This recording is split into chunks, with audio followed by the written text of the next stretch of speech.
Hey, y'alls, this is the first time that I have not hit my goal. So, usually I tell you I've hit my 12,000 steps. Today, I did not. I actually didn't even get 6,000. So, I didn't even get halfway.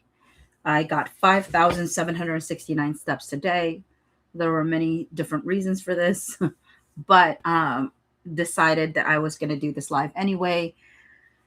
Um, because I was thinking about the whole WME situation and how, they're keeping Jared Leto. And actually, let me read what they said about the whole Jared Leto thing. Um, and it just made me think about how much this has to do um, with just Ryan Reynolds and how he had the power to get Justin Baldoni booted out of WME. Um, Hi, Garth Walker. Hi, Carrie Bruce. Um, okay. So WME stands by Jared Leto despite sexual misconduct allegations. Trigger warning, this article includes discussions of alleged SA with details. Oh, my word. Thank you for the trigger warning. Hopefully it's not something that's gonna, I don't know. Jared Leto's regarding incidents reported between 2002 and 2016. Despite the claims, WME has expressed continued support for the 54-year-old um, performer. Hi, Kiara. Hi, Pam. And Carrie said, I hope you had a good time with the family. I did. I cried. So it was my cousin's daughter's debut. So it's an 18th birthday party. So in the Philippines, there's a thing called 18 roses and 18 candles. And so the 18 roses are like 18 men that she dances with, different like people who are her friends or her family, kind of like that thing. And then the candles are like important women in her life that's, share something about her. Oh my word. When her youngest sister started talking, oh, I mean, even when her best friend started talking, I mean, actually, throughout the whole thing, I was already crying. But like when her sister started talking, I bawled my eyes out because, um, first and foremost, her little sister's voice is so tiny because she's so young. But it's just how much she's gonna miss her sister, and she was just crying, and I was crying. I mean, and then her other younger sister, but closer to her age, she said such amazing things, but talked about really like she was, she was a sister by chance, but also but a friend by choice kind of thing, and it was just a really beautiful thing about just how wonderful of a sister she is and how much they're going to miss her because she's going away to college and not knowing what life would look like without her, and it's just that gosh, you could just feel the bond that they all have. So yeah. um Hi, Elsie. Gelt Walker said, is that like a debutante ball? Yes, it's kind of like that. Hi, Ekala. Did I watch Andy's interview with Brian Friedman? No, I did not. I did not know. I think I saw briefly that there was something there. Gelt Walker said, Ekala, don't spoil it. It's on my watch list. I was about to ask Ekala questions about it. Gelt Walker. Because I have not seen it. No. Oh, it's good, says Ekala. Okay, great. So it says WME says Jared Leto remains a client after a BBC report. Following the rise of the Me Too movement in 2017, WME established a 20-member committee to assess sexual misconduct allegations involving clients and determine potential actions. The agency subsequently dropped several clients, including Brett Ratner and Armie Hammer. Oh, interesting. Whose name is missing there? Whose name is missing there? It is Justin Baldoni.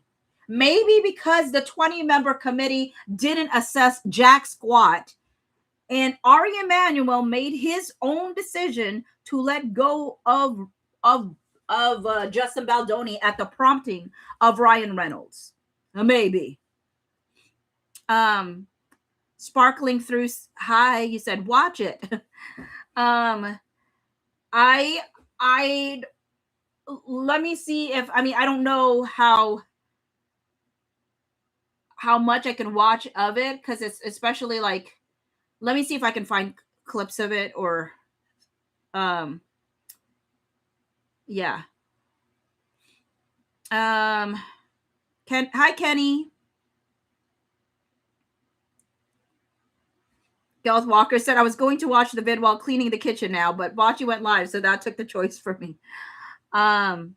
Sparkling said it's less than 15 minutes. All right. Okay, I can check it out. Hold on, let me finish this article. The talent agency, which has represented the actor since 2018, confirmed to Page Six Hollywood that the Dallas Buyers Club actor remains a client. Asked whether the Client Advisory Committee had launched a review into the serious sexual allegations reported in a BBC documentary, an agency spokesperson responded that it had not. In the BBC documentary, Jared Leto, Hollywood's Dark Secret, the outlet interviewed 10 women. 5 of them alleged that Leto made sexual phone calls to them, with 4 claiming they were teenagers when the alleged incidents occurred, reports ABC News. There are allegations that he SA'd a 17-year-old girl in a motel bathroom and groomed a 16-year-old girl by making sexually explicit phone calls. Leto has been accused of statutory, and the individual claims she was 17 when the alleged assault took place in California. According to the women, the reported encounters with Leto took place between 2002 and 2016, when he was in his 30s and 40s, states the BBC. However, Leto, who has appeared in films like Fight Club, Blade Runner 2049, Suicide Squad, and Masters of the Universe, has claimed, I have never SA'd anyone in my entire life. These claims are absolutely and categorically false. Just because you use the same words doesn't mean it's the same, hits the same way. All right. Kiara said, I love that the reporter had a recorder in his pocket when the podcast tried to pretend there was a problem with the stream. LOL, got Ari admitting he fired him because of the loser RR. Yeah. All right. So let me check out what you want me to check in regards to the interview.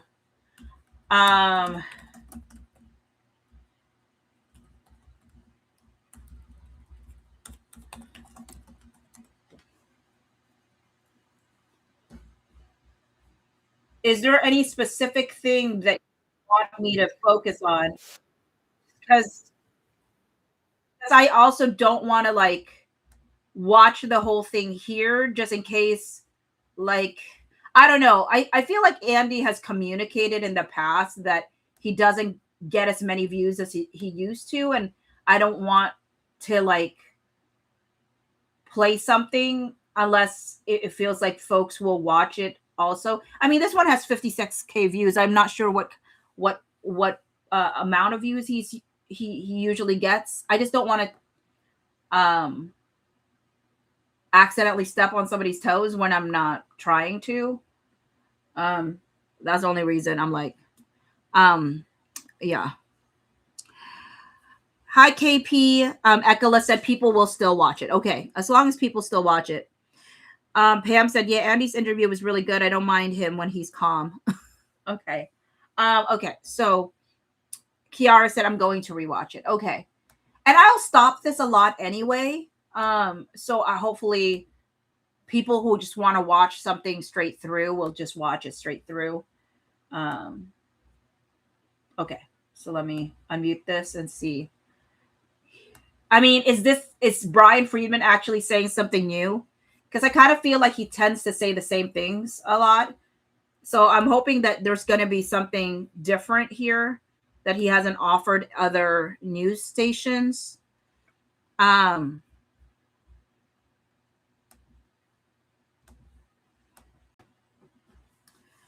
KP said, what are the chances Ryan would have let Blake run the show? No way. He's too controlling. Gelth Walker said, I was never sure why when the first rumors of what Leto was doing was investigated way back then. Because since then, I think it was Hayden Christensen that was caught doing something similar. I don't know. Hi, Nicole _Richard. It said, it was good. Talk more about TS. Interesting. Hi, Anna 8 Dawn. Hi, Bocce. Thank you for everything you do. Thank you. I appreciate that. Kiara said, is this from Andy's documentary? Do we know? Oh, I have no idea. Do people know?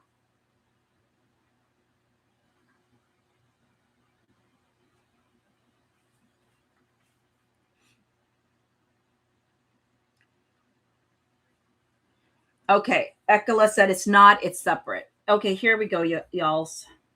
I'm hearing this stuff for the very first time with you. It's finally time we talk. Okay, let me raise the volume because I can't.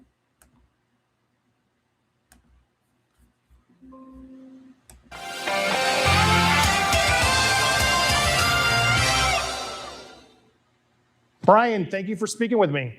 Thank you, Andy. Pleasure to be on. Well, look, I want to thank you in advance because you actually came and spoke for the doc. We just had a really fantastic interview. Okay, so it sounds like Brian Friedman ended up doing an interview for his documentary.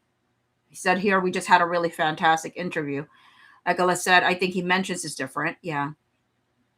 Anna 8 Dawn said Jared's always been shady.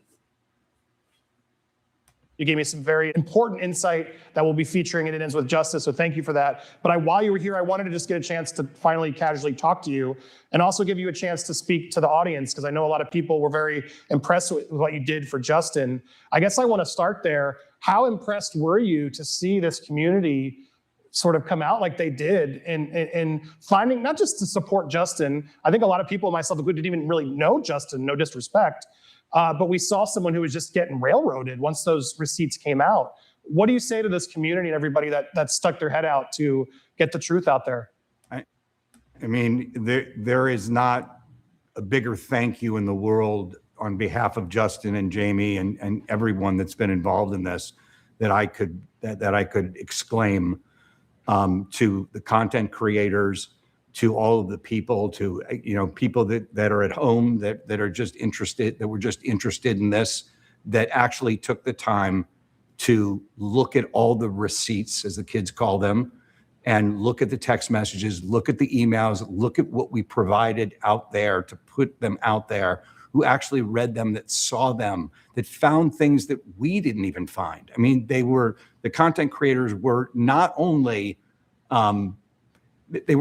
persistent and interesting and talented, but they were honestly brilliant. I mean, and truthfully, from the legal team's perspective, we watched all of you. We learned things from you.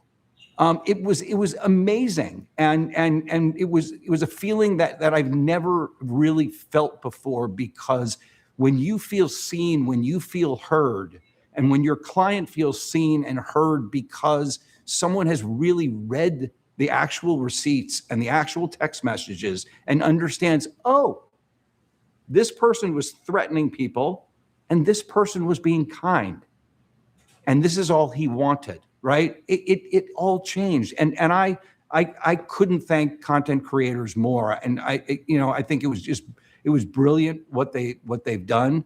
I thought the subpoenas to them were absolutely horrible, and mean, and it felt like it was reactive. There was nothing that came out of it that mattered in the case.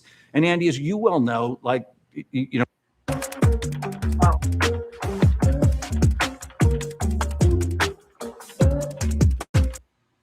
we hadn't spoken till way late in the case. I mean, there were not any relationships with content creators. I think years ago I represented Perez Hilton, but other than that, there were no discussions with him about this case.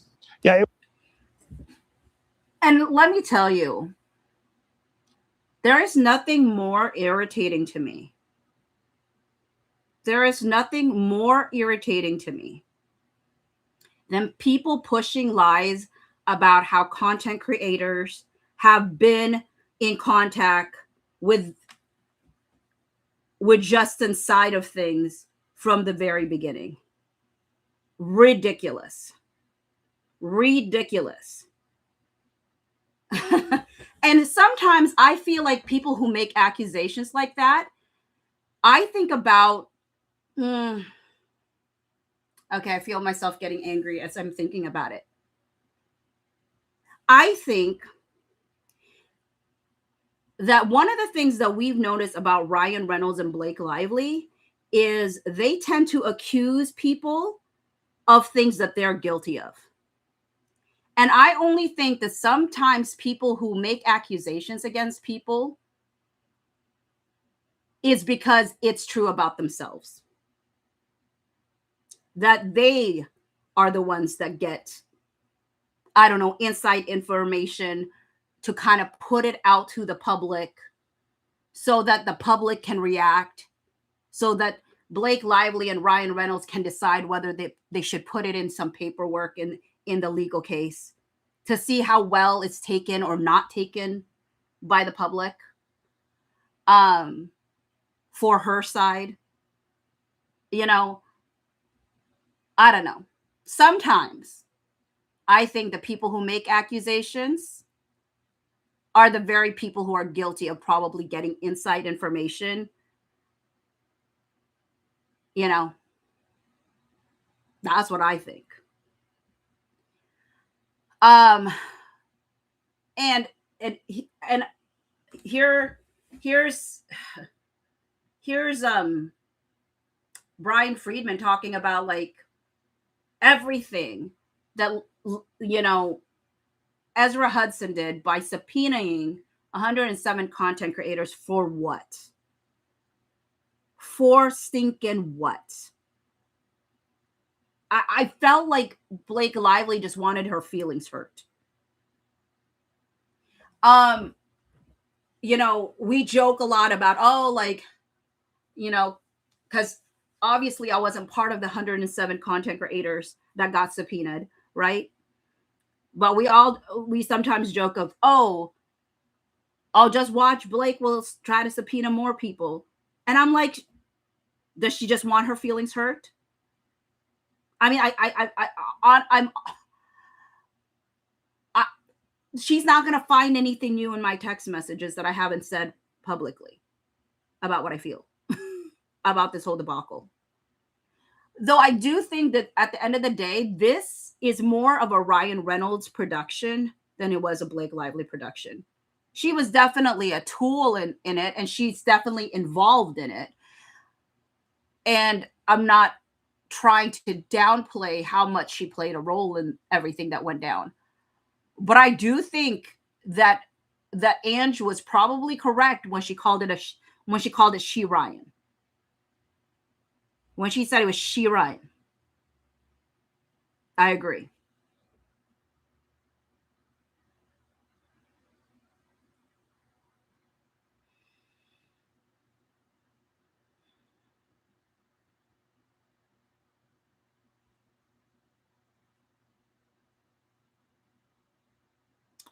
Kiara said Carol's website is amazing. It is.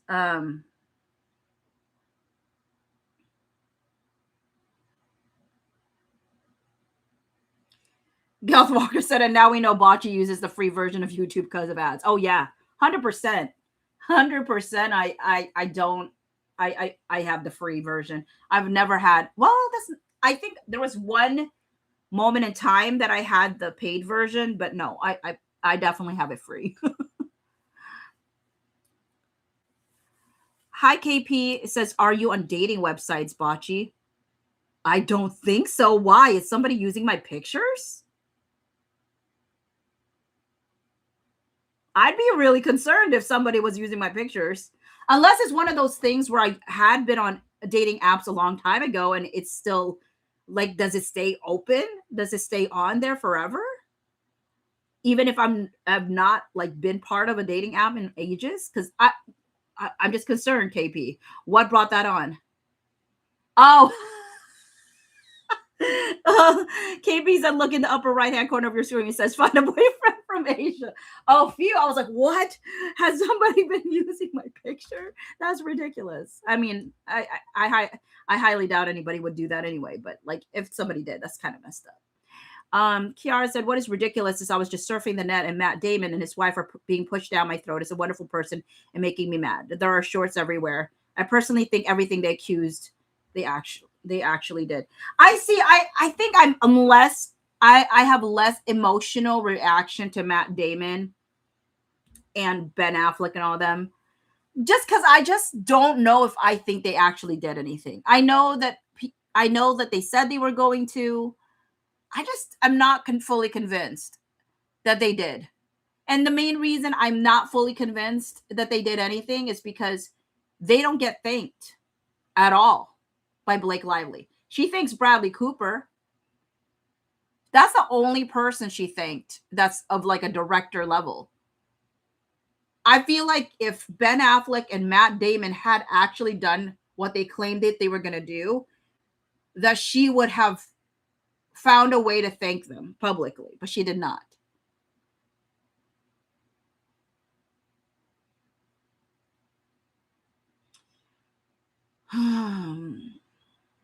Hi, Karina.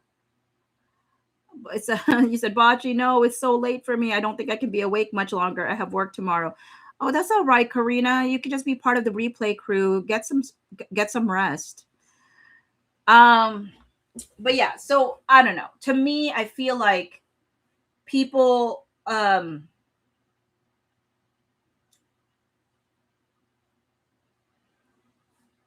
I think the reason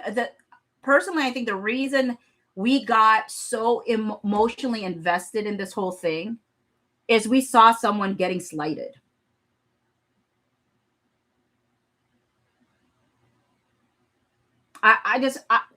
I think we've seen this film before and we didn't like the ending. If you picked up what I just put down.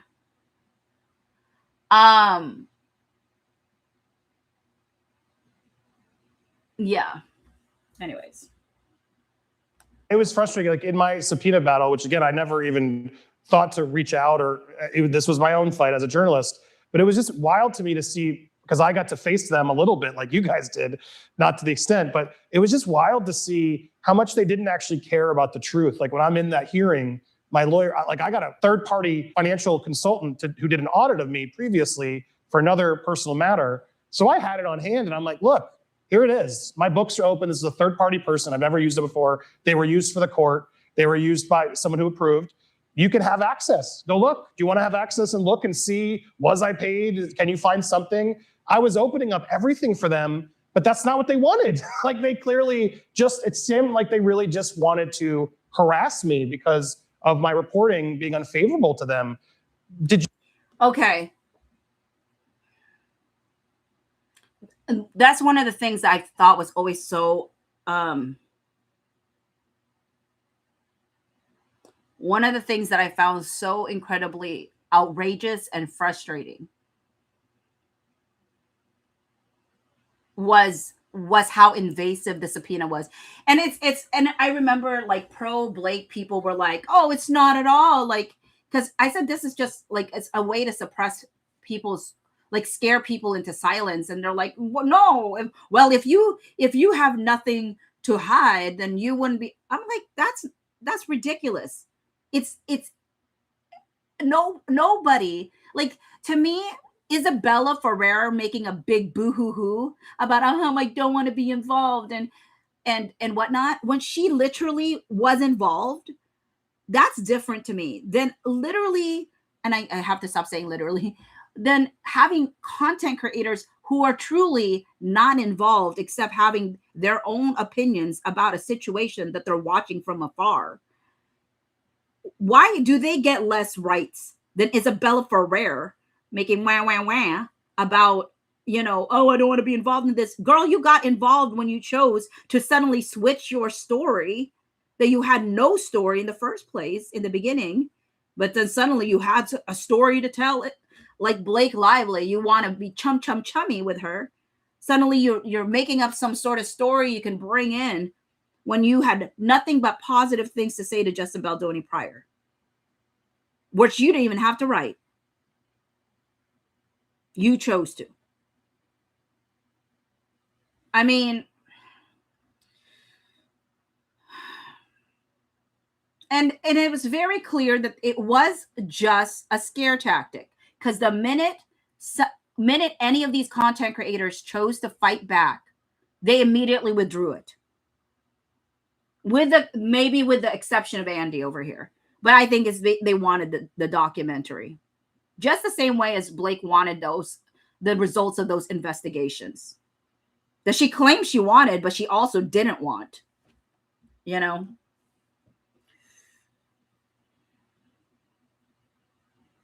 Hi, Freckles for Days. Hey, Jungle.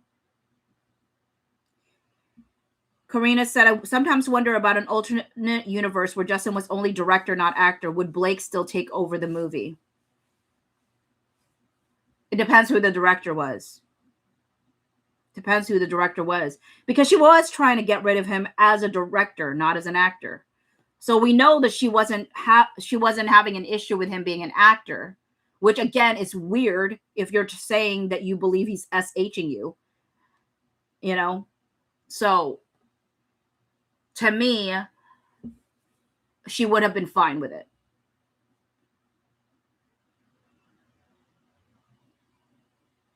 But it would have depended on who the director is, I think.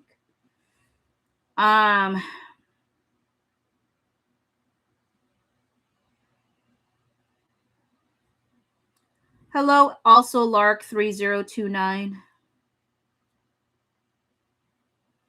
All right. Did you get a sense of that in your sort of process too, that they were in a way just trying to make this taxing for you all versus actually caring about what was real and what was fake? You know, I've honestly never been involved in a case where someone so, personally attacked me in particular. And I wouldn't. Oh my word. Exactly. It is wild to me how hard they went against Brian Friedman, as if he's the person on trial.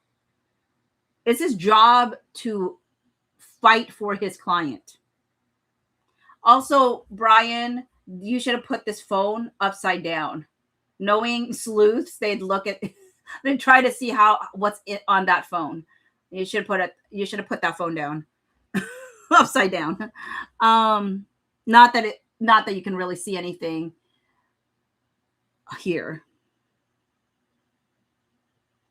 Karina said in the very beginning, I swore she fell for him. Now I just don't know anymore. Yeah, I don't think she ever fell for him. I don't think either of them were at all even remotely interested in each other.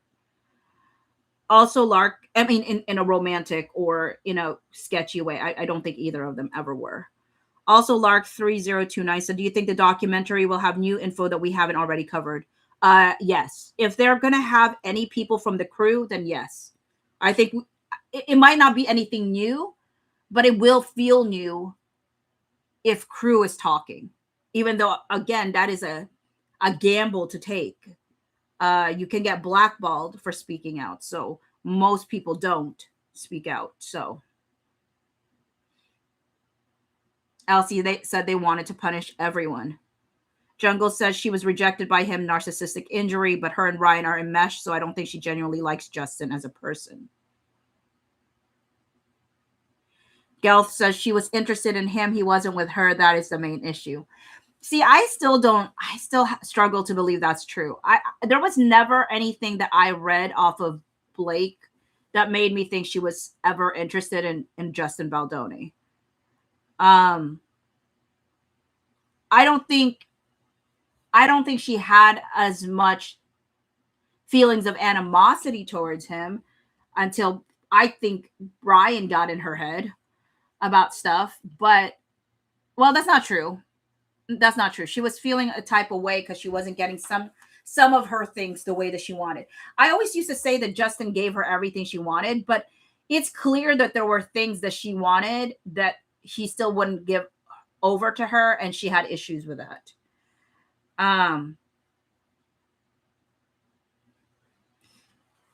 Kenny said there were those few texts in the beginning where she was really nice to him. Love bombing. Love bombing. Is that the MO that she showed with other people, no matter what their gender? Jungle says she was interested in using him. I think she was injured. She couldn't. I do think there's a part of Blake Lively that did want him to be interested in her. I think that's why she even brought in the line of him allegedly saying, I'm not even attracted to you, which I always thought was such a weird thing to put in an SH claim. Which makes me think that if he said anything remotely like that, it was because he was trying to make it clear that he wasn't interested in her. You know what I mean? And I think she's so used to every leading man having some sort of interest in her that maybe it pricked some insecurity in her. Now she's has 4 children. She's older. Is her appeal to men decreasing? All of those insecurities may have come up for her. Who knows? But I don't think there was ever any romantic inclination with her, more than like wanting to be wanted sometimes. Pam said, I don't think she necessarily wanted Justin. I just think it pissed Ryan off that Justin had zero interest in Blake. Interesting. Never thought about it. I mean, I feel like Ryan's so insecure. He doesn't want anyone he deems as competition near. So I would feel like he would feel more safe that Justin had no interest in Blake, because I feel like sometimes there's a level of distrust that Ryan had displayed in his relationship with Blake, as if he didn't trust that she wouldn't step out on him, because you get him, you lose him the way you get him sometimes, is what people say. Freckles for Days said, I believe that she wanted him to be interested in her. Whether she wanted him herself is a separate issue. I think that Ryan was jealous, and when he asked her about things, she had to make stuff up.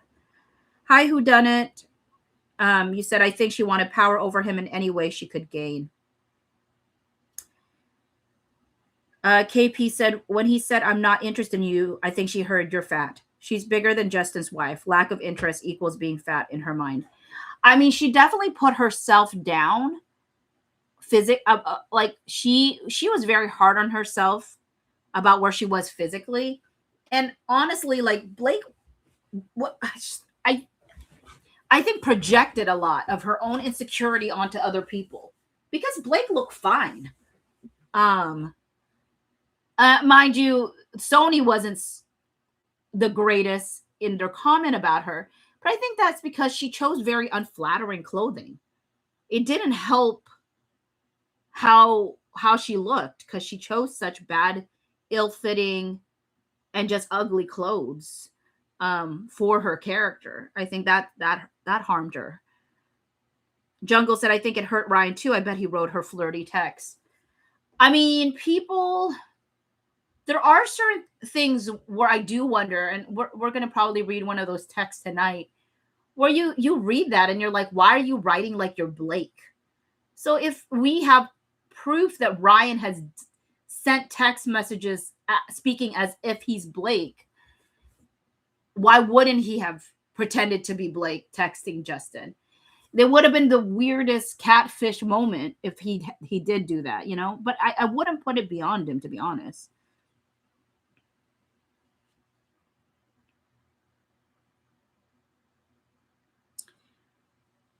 Jungle said the dog joke seemed pointed on Deadpool. Which dog joke? Because there's several things, I feel like. Gareth Walker says ScarJo and Alanis Morissette both said Ryan was very insecure in the relationship. Kenny said maybe she chose those clothes so that she could blame not looking the way she wanted to be to on the clothing. Maybe. Elsie said it's the double pants look. Jungle said, I think she has horrendous taste in clothes. You know what? I actually think she has horrendous taste in clothes as well. She made people believe that she's the one who chooses her Met Gala looks, and that she's this fashionista. But when we've actually seen what clothes she chooses for herself without like a stylist, she's not stylish. And I don't mean that in a mean way, because frankly, I am not stylish. You know what I mean? Like I'm not one to judge that per se, but when you peddle this idea that you're some sort of fashionista, then you better be a fashionista. And I just don't think she actually turns out to be. Like, it's one of the biggest things that she's known for. I think in the end, it's not even her doing.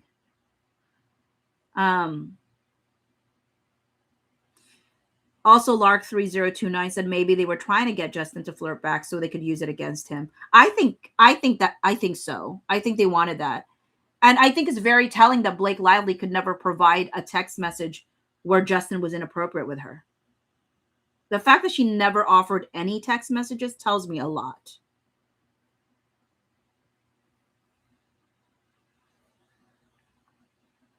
Kenny said she can at least say she turned heads with her looks, just not in a good way. LOL. Pam said she sure did. Say this is the most aggressive, or even, in the top 50% of the most aggressive I've been in a case. We started out in Judge Lyman's courtroom. They wanted a gag order against me personally, and then they wanted me to not be allowed to take Blake Lively's deposition. Never been in a case where I've seen that happen, right? I mean, from, multiple filings of sanctions motions against me personally, even leading up to the latest filings that somehow, our small law firm was overwhelming their 83 timekeepers. I mean, it was, and it was all really designed to put a wedge between, the lawyers in the case, like myself, and the clients. Okay. That was another thing that I remember. Remember the 9 minutes song that I wrote for Ezra Hudson?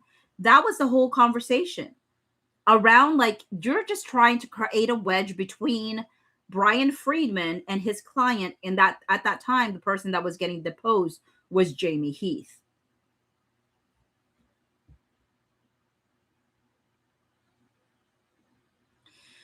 Pam said she had no text telling anyone he was inappropriate even. I would say that's not necessarily true. There is one text that she sends to Liz Plank where she alludes to things around like, oh, I don't want your gaze. I don't want your tongue. I don't want your whatever.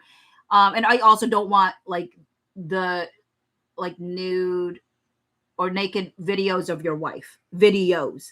So we knew, like, here she was saying stuff to Liz Plank, but we saw the things from that day. So I already knew that she was misrepresenting what happened. Like the first thing when she's like, I don't want your gaze. Well, like, Justin wasn't gazing at you, Blake. He literally said in that conversation, as he's trying to get you to be directed, but you're not being directable, he's saying, I'm trying to get this shot where we've already had a bunch of talking like stuff.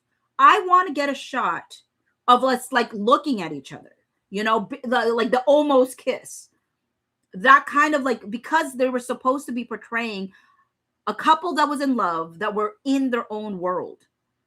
And so he's like, I just want this thing. And he's like, Emily and I, we look at each other. And what did she say? Oh, like sociopaths, like a sociopath. So I feel like she had a very difficult time with even just look. No, so to me, that was a misrepresentation of, as if he was wanting to gaze into her eyes. Look, he saw you as your character, which you were Lily. He was Ryle. The fact that she just couldn't figure out how to differentiate between those two, that's on her. And I think that's why she also had a problem with Morena and her husband having the scenes that they were doing at Deadpool, and you started seeing Morena get less and less screen time, is because I don't think Ryan and Blake trust each other with other actors. Because again, I feel like they worry that how they got them is how they lose them. Um,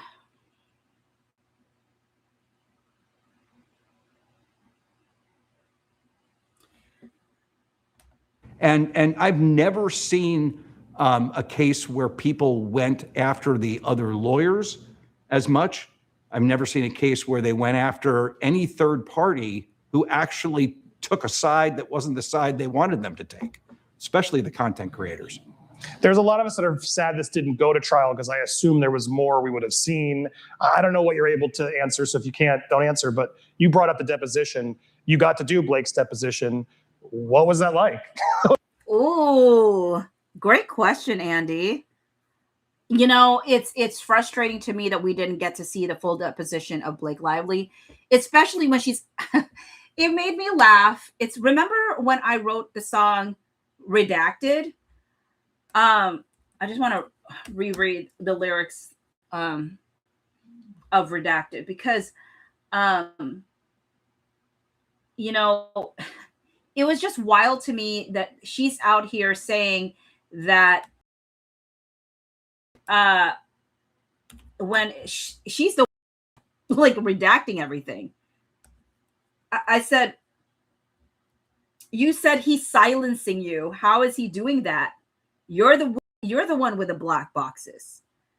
You know, it was wild to me how many times Blake Lively would be making these accusations as if they're trying to keep me from saying my piece and saying what I need to say and everything. In reality, every time she's been given an opportunity, she's like, put a black box on there. Put a black box. They're never going to know. Or I don't want you to show them the full deposition. Why not, Blake? I mean, the fact that Blake did not use many things in her own deposition for when she fought back on the MSJ tells me that that deposition did not go well for her. And since she was the first one, it was going to lock in her version of the story. And I definitely could tell that she fed some lines to Jenny Slate for her deposition because Jenny Slate got two completely different situations enmeshed. And I'm like, you don't do that unless it never happened, but somebody was telling you what to say. I mean, I shouldn't say that that's the only way that happens. But for me, it's like, why would you forget what Blake was wearing? You know, why would you confuse the one accusation she made with this other accusation she made? Those they're two very distinct ones, unless she was trying to tell you, okay, say this because I got really grilled in my deposition about what outfit I was wearing. Make sure you tell them that it was Ryan's jacket and it was blue and it was this. It was too close to what Blake Lively ended up saying in her deposition when she got grilled, that when Jenny Slate gets asked about it, she mixes two stories up. And I just remember seeing that and I'm like, she got coached. I mean, maybe she got coached by the lawyers, but I feel like Blake had to have told her something because you don't mix those two stories up unless you're trying to remember what you're supposed to say. What's that? Whoa. Ugh. What's that? I just built a budgeting app in Base 44. Guys. Was that stressful? Was she feeling it? Is there anything you can sort of reveal? I guess, how about this? Was there portions of that were going to become a pretty big deal in the trial had it gone forward? Yes, the contents of the deposition would have been huge for trial because when you take someone's deposition, you want to pin them down as to what their true answers were. And I would love Blake Lively to be like, oh, you're trying to make it sound like my deposition was bad. Well, to prove to you that it's not bad, here's my full deposition. I mean, nobody has an NDA, right? Nobody has an NDA. Can we just not put the full deposition out? I don't know how that works. Can she not make a decision for herself to put out the full deposition? I don't know how that works. Somebody who's a lawyer, tell me. Because if he's saying here, oh yeah, we would have definitely used parts of that deposition to pin her down. If she doesn't think that that's accurate whatsoever, she can just let us see it for what it is. Let's see the deposition fully. Why is her deposition the only one we don't get to see? I mean, when I say the only deposition we don't get to see, I meant of the like main players, because we got to see Justin Baldoni and Jamie Heath's deposition in full, because she stuck it on the docket before she pulled it, leaving the unredacted addresses of Jamie Heath and Justin Baldoni. So, like, we never got to see a full one of hers. I would have just loved to have seen it. I'm sure there were a lot of boring parts to it too, but like, I just wanted to see it for myself. I think some of it has come out, so some of it I can talk about, right? Destroying the dailies, her answer during the deposition versus Ange Gianetti's text messages. That's been seen. There were, a number, but when I say a number, I'm not talking about 1, 2, or 3, but a number of things like that were directly contradicted by actual evidence, receipts, text messages. And you're alluding there's more than we know. Yes. I mean, there's many that you don't know, that where she testified a certain way and there were text messages that directly contradicted that, text messages that she wrote. I guess that was my other big question. Were you guys were holding on to special cards? There were trump cards in your pocket that the public doesn't see yet, that you were ready to dole out during trial if it went there. Yes, there were things that we had that they were aware of it, but we had them and they were directly contrary to her deposition testimony, and at trial they would have been used as impeachment and it would have been significant.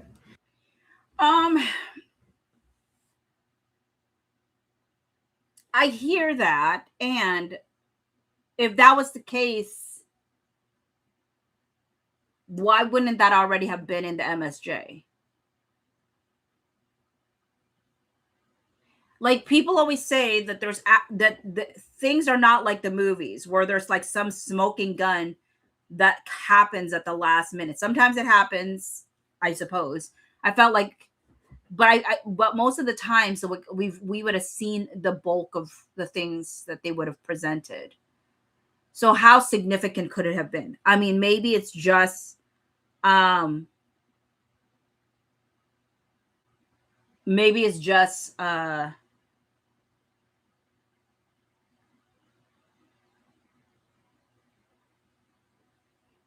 don't know. Gelf said Bocce Blake is still involved in the Jones lawsuit, so it's technically covered by that because of Van's sham. So we just have to wait. Because it was all done in the same one, was it? And just like frankly, like everyone else, I was disappointed this didn't go to trial. Do you feel like some of those things were part of the reason she finally? Okay. Brian said, just like everyone else, I too was disappointed that it didn't go to trial. I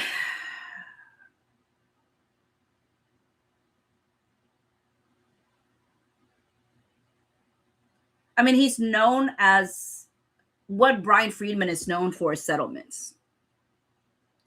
I think maybe he just means that he thinks that a trial would have been cool with all the evidence that they had on Blake and Ryan. Well, Blake, because Ryan is already out of the lawsuit per se, but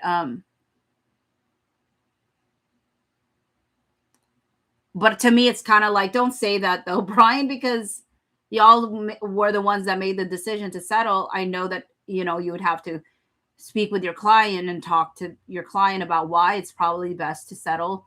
But I guess I understand too what he's saying. Like, settlement was the best decision, but it would have been great to go to trial.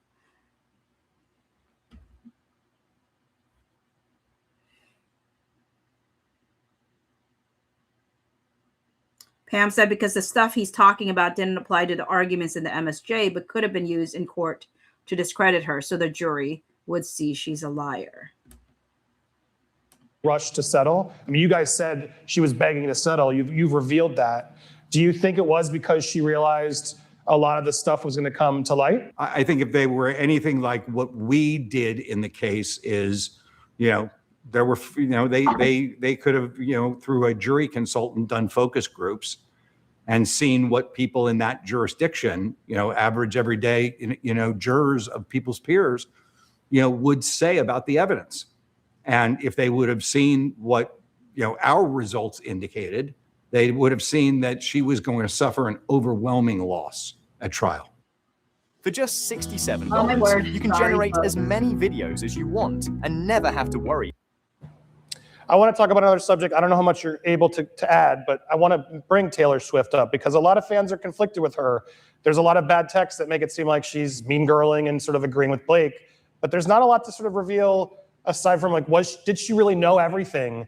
Was there really an anger at the end of it that she was betrayed by Blake herself? Hence, Okay, this might be interesting. I'm pausing it because obviously I'm trying to have as many pauses as possible on these things because I just don't know how long people can play something without it. Like, I don't know. why they seem to be not friendly now and not at the wedding, etc. You also alluded to speaking to someone on her camp to giving information that said Blake was asking her to delete things and stuff.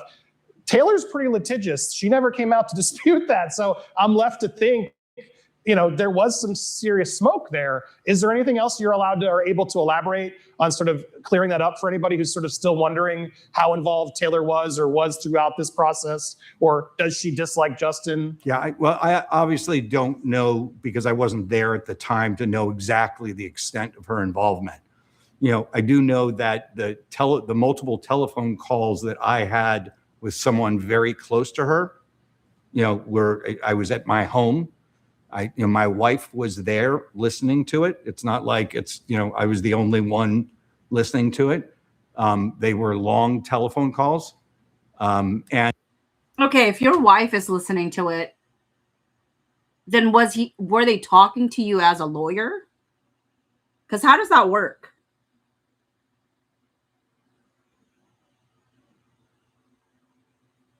I mean, how does that work? So was the tip being given as not as in the lawyer attorney client privilege situation? It was just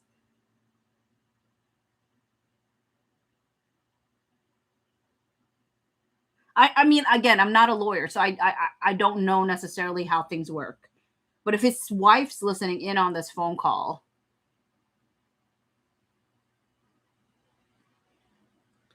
Kenny said, well, they aren't his client. Well, they aren't his clients. Okay, good point. Good point. But I guess I'm wondering, like,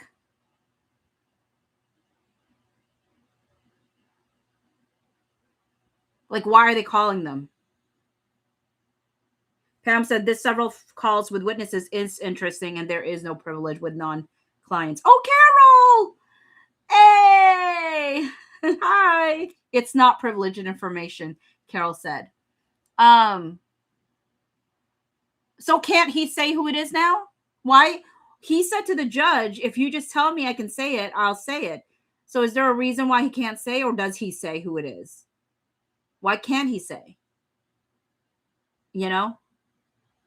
Finally caught alive, Carol said. Yay.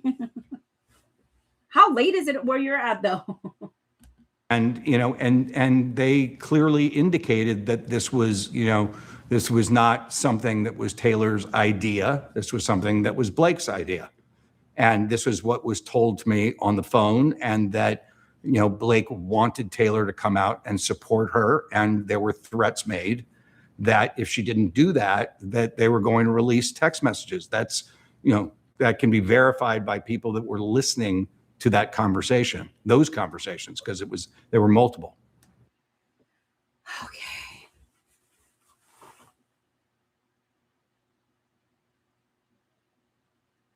so interesting. So he gets a phone call, and the phone call is just to say this was not Taylor's idea. Why would Taylor Swift want to go and her camp want to call to let them know it wasn't her idea?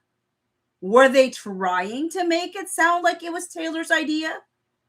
Why was why would Taylor have been concerned that they would have the impression? Like, I totally thought that Taylor was involved in it, but I didn't necessarily think it was her idea. I'm more likely to believe it was Ryan's idea. That's real interesting to me to hear that I mean, obviously that's not a direct quote for Taylor or her camp, but saying that it wasn't my idea, who said it was?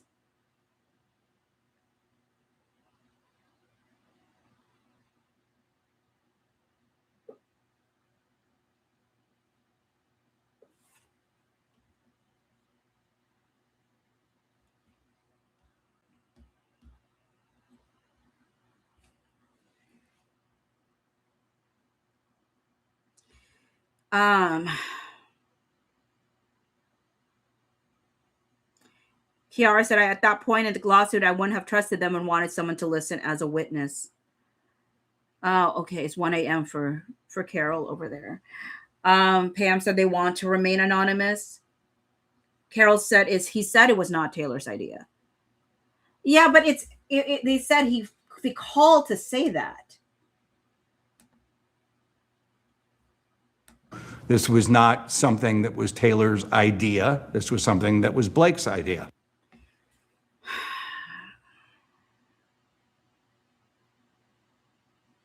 Which idea? The takeover? Because then is Ryan off the table then? If they're saying, no, this was Blake's idea, not Taylor's idea? Or is it the lawsuit? Is it the lawsuit?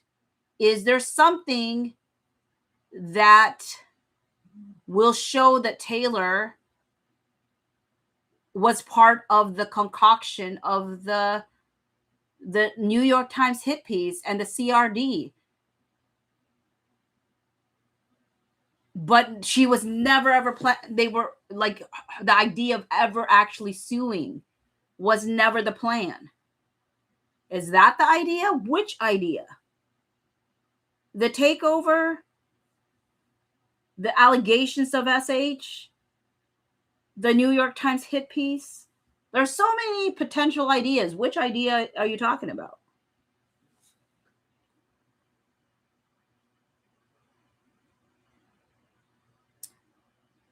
Carol said that's why I think that's why Taylor deleted messages, and she did. And Blake held on to those that proved she was involved. Jungle said her text about the Roman Empire. Carol said that's the extortion is my theory. Kiara said, did she say it wasn't her idea, but then say she didn't participate? Oh, I think she'd be hard pressed to claim that she didn't participate. There's enough text messages to know that she participated. Pam said there was a text or something saying Taylor's playbook. Was it Justin's depot? It was Justin's text to his Travis Van Winkle, to his friend Travis Van Winkle.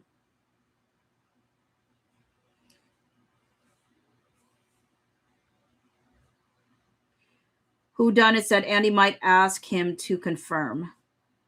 Did I say hi to you already tonight, Whodunit? I think I did, but just hi again in case I didn't.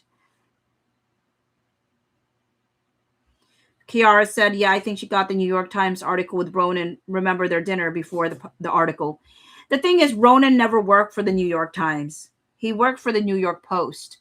It just so happened that he was doing a story on Harvey Weinstein at the same time as the folks from the New York Times, but he never worked with the New York Times.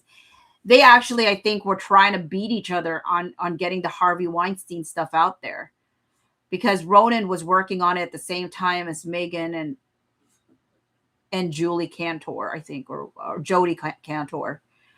I think they were trying to do it at the same time. But in the end, all three of them got credit for it. Jungle said MSM is reporting Taylor is no longer godparents to the Reynolds kids. Her PR? Interesting. Really?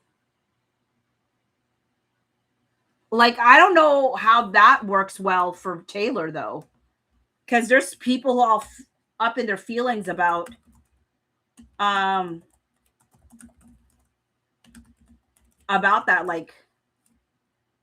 Like your falling out with the parents should never harm your relationship with the kids.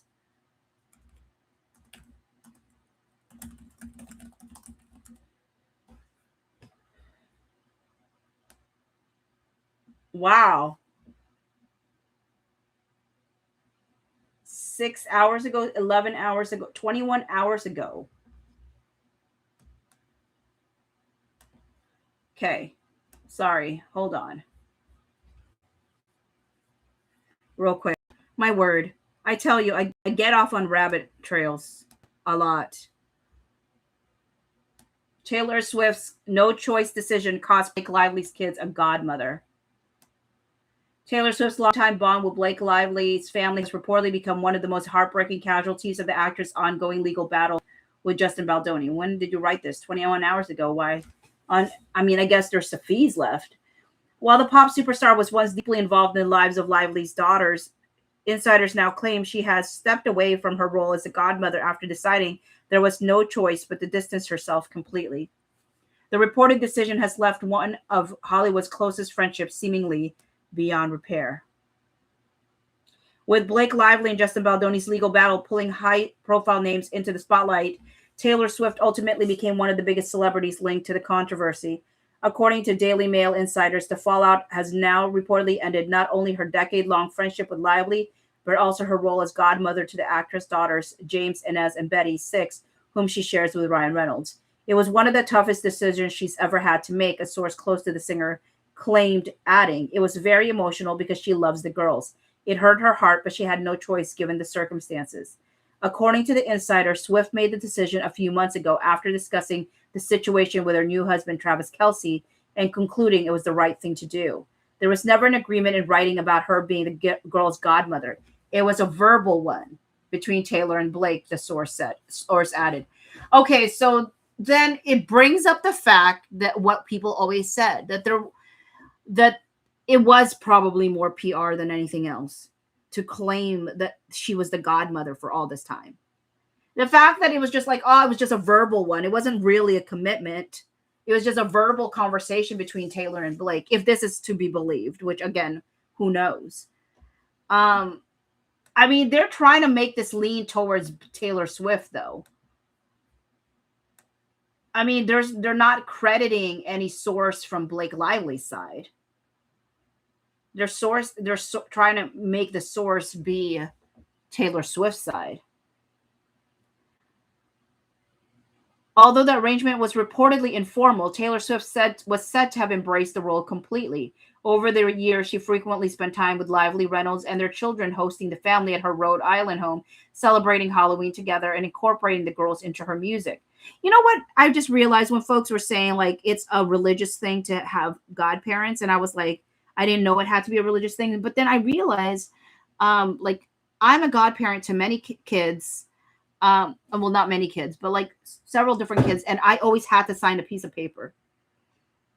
It wasn't like legally binding, I suppose, but it still is some sort of proof of something. So I wonder if she ever signed something but I guess not. She said it's just or the source just said it was a verbal one. Elsie said just a vanity title.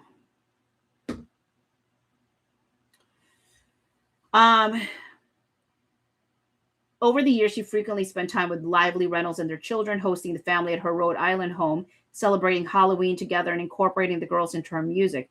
She famously featured James' baby voice at the beginning of Gorgeous, and later even used the names James, Inez, and Betty as characters across songs from her 2020 album Folklore. Then in July 2024, the Grammy Award-winning winner publicly acknowledged the relationships promoting Reynolds, Deadpool, and Wolverine. Shout out to Wade Wilson, aka my God kid's sperm donor, she joked, referencing Reynolds' Marvel character. Can I say though, honestly, when I read that note, like that post from Taylor Swift, I'm like, does Taylor Swift talk like that? I mean, I guess I don't watch Taylor Swift enough to know, but I'm like, it reads like Ryan. Didn't that post read like Ryan to you? Like, does she really talk like this? Maybe she does, but it really sounded like Ryan. Reynolds later confirmed the title during an interview with Deadline, saying, I'm going to need that on my gravestone, actually. She is the godparent to my daughters. That was very sweet. Not just sweet, that was like, you could probably quantify a box office based on Taylor just doing something like that. Okay. Swift's relationship with the children extended well beyond public appearances. Reynolds previously revealed that even the girls had no idea their names would appear on Folklore until the album was released. We surprised them with it, the actor said during a Sirius XM town hall interview in 2021, further noting they didn't know, they had no idea. While performing in Madrid during the Eras tour in May 2024, Swift also acknowledged the sisters in front of thousands of fans. I have to say that on Folklore, some of my favorite characters are named James, Inez, and Betty, she said, as the three girls reportedly celebrated from premium seats alongside their mother.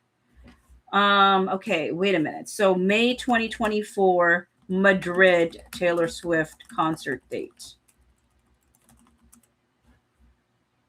So May 29 and 30. May 29 and 30. Because I'm trying to think where that is in the grand scheme of things. That's already after the friends and family like viewing of her version of the movie.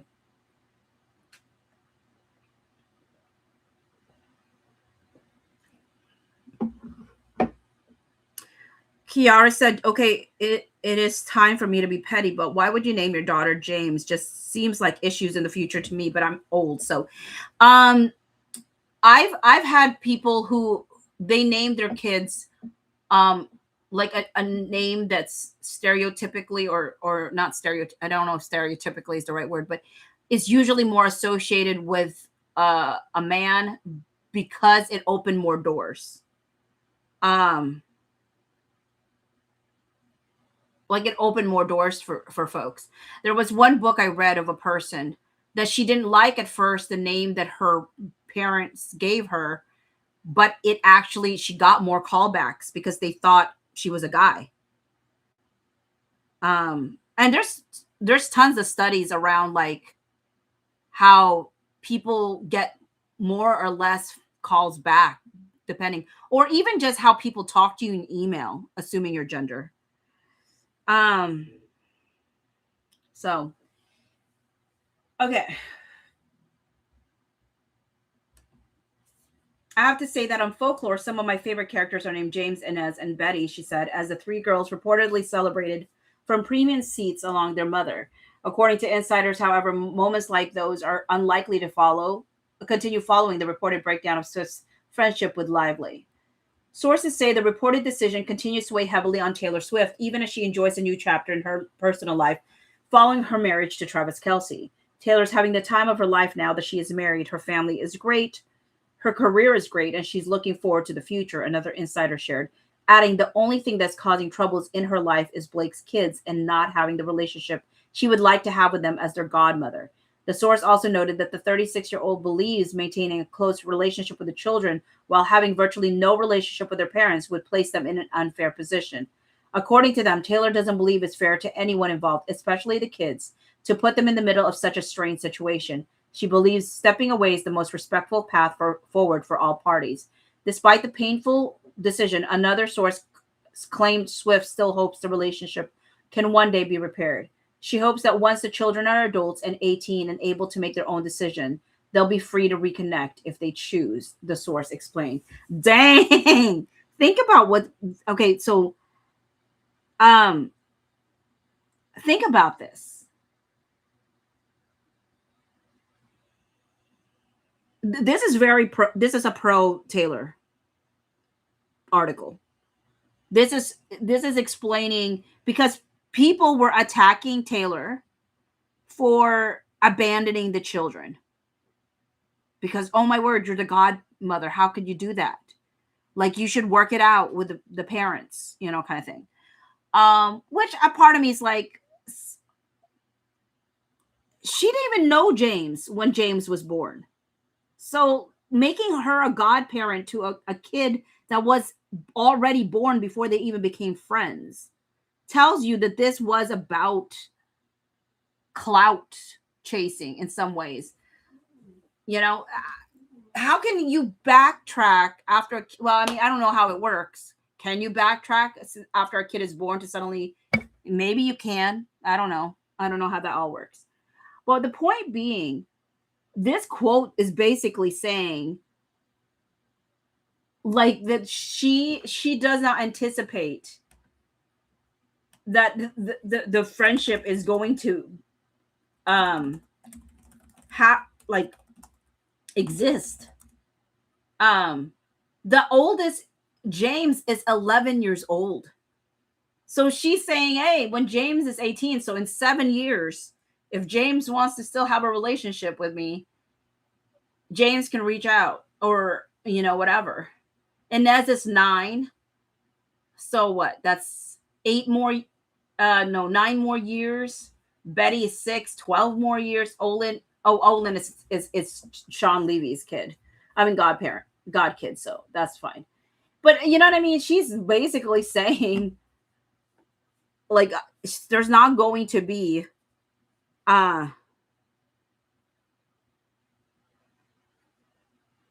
you know, it's just really interesting. But this is trying to give the perspective of Taylor Swift for those that got mad at her for seemingly abandoning her godchildren, which again, I feel like is odd that they made her a godparent of James after the fact. Like, James was already how old when they decided to make her a godparent for James and all of the girls. Hi, Lex Watson. Hi, Donna. Donna said, I think she was named after Ryan's dad.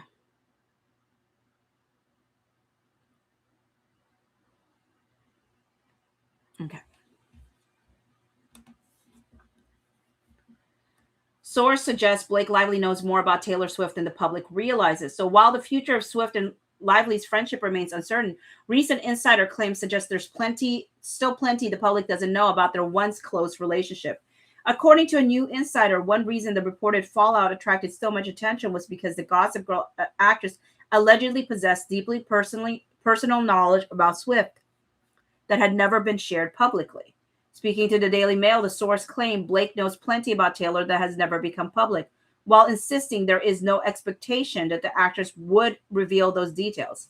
Then why even say it? That sounds like a threat. You know what I mean?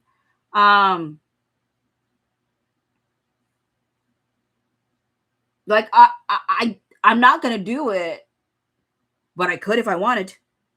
I'm not going to do it, but I could. Kind of thing. The insider further alleged that Swift had no concerns about Lively speaking out, claiming she had complete faith that any private conversations would remain confidential despite the reported estrangement. Well, the only people that's an interesting thing for Swift to say when we have seen their private conversations. It's also interesting to say because is she close or not? Because she says the ones that are close to her would never put her private conversations publicly. So why should Blake have any loyalty at this point? If she does have that loyalty, then why isn't she still in the inner circle kind of thing? Pam said, ew, this is letting Blake know if crap comes out, Taylor will know it's Blake.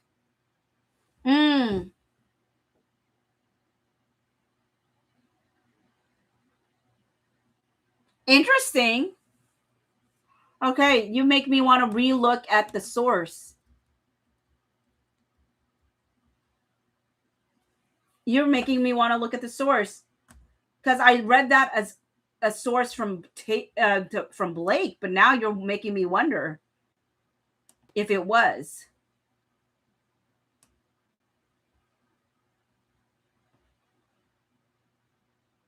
It was from Rob Shooter. Somebody was talking to Rob Shooter. That could mean anything. Huh. If anything's out, it's going to be from Blake. That's how she's oh, maybe you're right. Maybe the point is saying, like, if anything gets released, we're all going to know it's you. So don't you dare release anything. Hi, Patchies 8569. I wonder if that's what it is. Because I didn't even think about it from that perspective, but it could potentially be. And this was what was told to me on the phone, and that, you know, Blake wanted Taylor to come out and support her, and there were threats made that if she didn't do that, that they were going to release text messages. That's, you know, that can be verified by people that were listening to that conversation, those conversations, because there were multiple.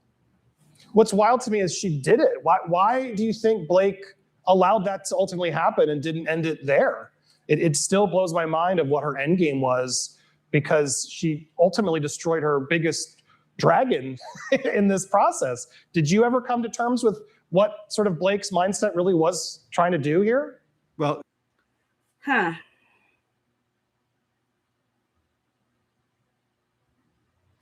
Mari. You said between the two of them, there is intimidation, manipulation, and threats. Sweet, naive Justin never stood a chance.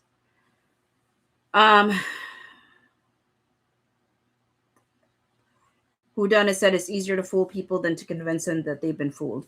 That's a quote. That's a quote that Blake Lively supporters use about Justin Baldoni supporters. I always think that every side always thinks the other side is fooled, and that somehow they are the ones above being fooled, kind of situation. All I can say to folks is I can back up why I think what I think with something tangible beyond my feelings and my thoughts about it. You know, whether or not they arrive to the same conclusion as I do based off of the same evidence, I can't guarantee that. But I can communicate and explain why certain evidence makes me lean in the direction that I lean.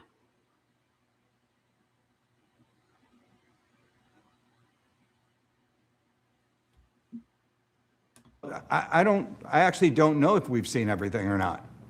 I mean, right? Like, who really knows what ultimately might have been held back? But certainly what was produced, showed a level of involvement that was, much deeper than that people were led to believe based upon Taylor's PR statements that were made. 100. And that's why I did not like that. You know, it really bothered me how much Blake Lively's camp tried to push this idea that Justin Baldoni dragged Taylor Swift into this. Absolutely not. Blake Lively did. And then when you see the text messages between Blake Lively and Taylor Swift, you're like, you didn't just provide a song for this movie. You didn't just, say hello to the director. You were far more involved in this than you gave the public the impression of. And that's a problem for me. It's not a problem for, Taylor Swift fans, but it's a problem for me. I mean, I shouldn't say it's not a problem for Taylor Swift fans, because there are people who are Taylor Swift fans that were not a fan of that misrepresentation to the public. And whether or not she knew that people were going to see text messages that showed that she was misrepresenting her involvement is another thing. Sarah Quick Gordon, hello. You said all these writers and think pieces articles should be cross-referenced. Bot faceless accounts should be searched and destroyed by AI researchers. Kenny said, I one lie is all it takes for me to not believe anything else somebody says. So in my opinion, Taylor lied. So she's not credible in any way more than Blake is. I mean, at the end of the day, they're both trying to save their own careers, right? There is a level of self-protection that's happening either way. Whodunit said Jones versus Abel should clear up TS's involvement if it progresses. Jungle said Kenny 100 just the other day on a Ryan comment. Someone clapped back with a few vulgar out of place terms. It got its instructions mixed up. Mari said it's not bots, it's Ryan and the 1,776,748 plus accounts he's created. But you know, that level of involvement was also, you know, as you see, it's Blake asking her to get involved. It's not Taylor volunteering to get involved. Word documents. That's it. I format them, upload them to Amazon, and collect royalties every month. There was a lot of I mean, she wasn't volunteering. That's true. Everything was at Blake's request. Yet Taylor also did say, I'll do anything for you. You know? And one of the things that probably irritates me the most is how like a source came out at that time saying that she was really disturbed by being called a dragon by Blake. She really had me thinking that she never knew she was being called a dragon, only to get those text messages that shows she knew absolutely she was being called a dragon. She knew absolutely her name was being used to get leverage over Justin Baldoni, you know, and so that Sony would side with Blake Lively. Like she knew all those things, and yet she told the public she didn't. That always like that leaves a bad taste in my mouth.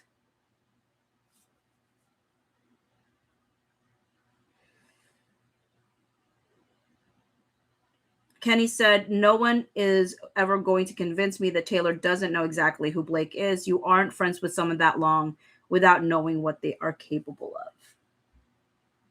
Pro Blake in the beginning, it was, and we talked about it in the documentary, that Justin was pretty much left alone. What was the tipping point? I know the receipts and it all happened, but was there a particular part of evidence that you were most excited about to sort of put out in the world? Okay, I'm going to guess it's the dance montage. I mean, it could be the timeline, but I think the dance montage, for people to see things with their own eyes about how much she misrepresented that moment in her lawsuit, I think was just such a mic drop. Good night, Donna. Hopefully you can be part of the replay crew if you want to see the rest of this. Hi, just Shorty P. That you feel like clicked with the most people? Let me clarify something. It wasn't like Justin was left alone.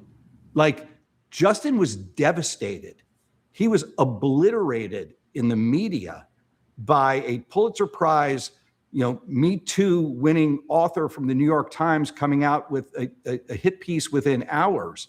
He, you know, without the evidence being looked at in full, and he was destroyed. He had zero support. If you were to analyze, you know, people that believed Blake versus believed Justin, I mean, Justin wasn't even given a chance to tell the story. And for months, it was one of the most devastating things I have ever seen in my career. He was destroyed. Jamie was destroyed. Their wives, their families, you know, Steve Sarowitz, you know, Melissa Nathan, Jen Abel. I mean, it was brutal. I think where it turned around was where authenticity met receipts, where, you know, honesty and vulnerability met actual evidence. And when there was a willingness to turn over all of those documents to the public and say, you know what, look, we're not afraid of any of it. You know, this is who our guys are and our gals are. This is who they are. And, this is in real time what they said. This is in real time what Blake said and what she did.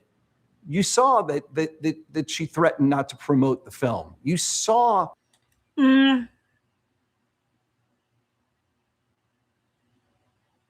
Yes and no. Yes and no.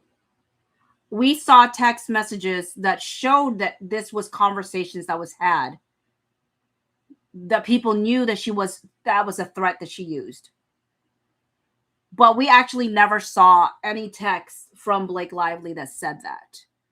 However, we got texts from other people saying that she was saying that. So that just might mean that it was a phone call that she did, or her agent did it, or said it, or whatever. But I don't recall ever reading one text that came from her saying that. But there were texts around it.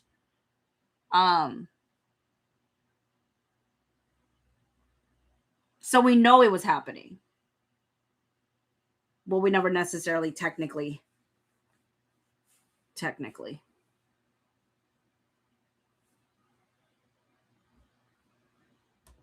Exactly that she invited him into the trailer. You saw that the circumcision.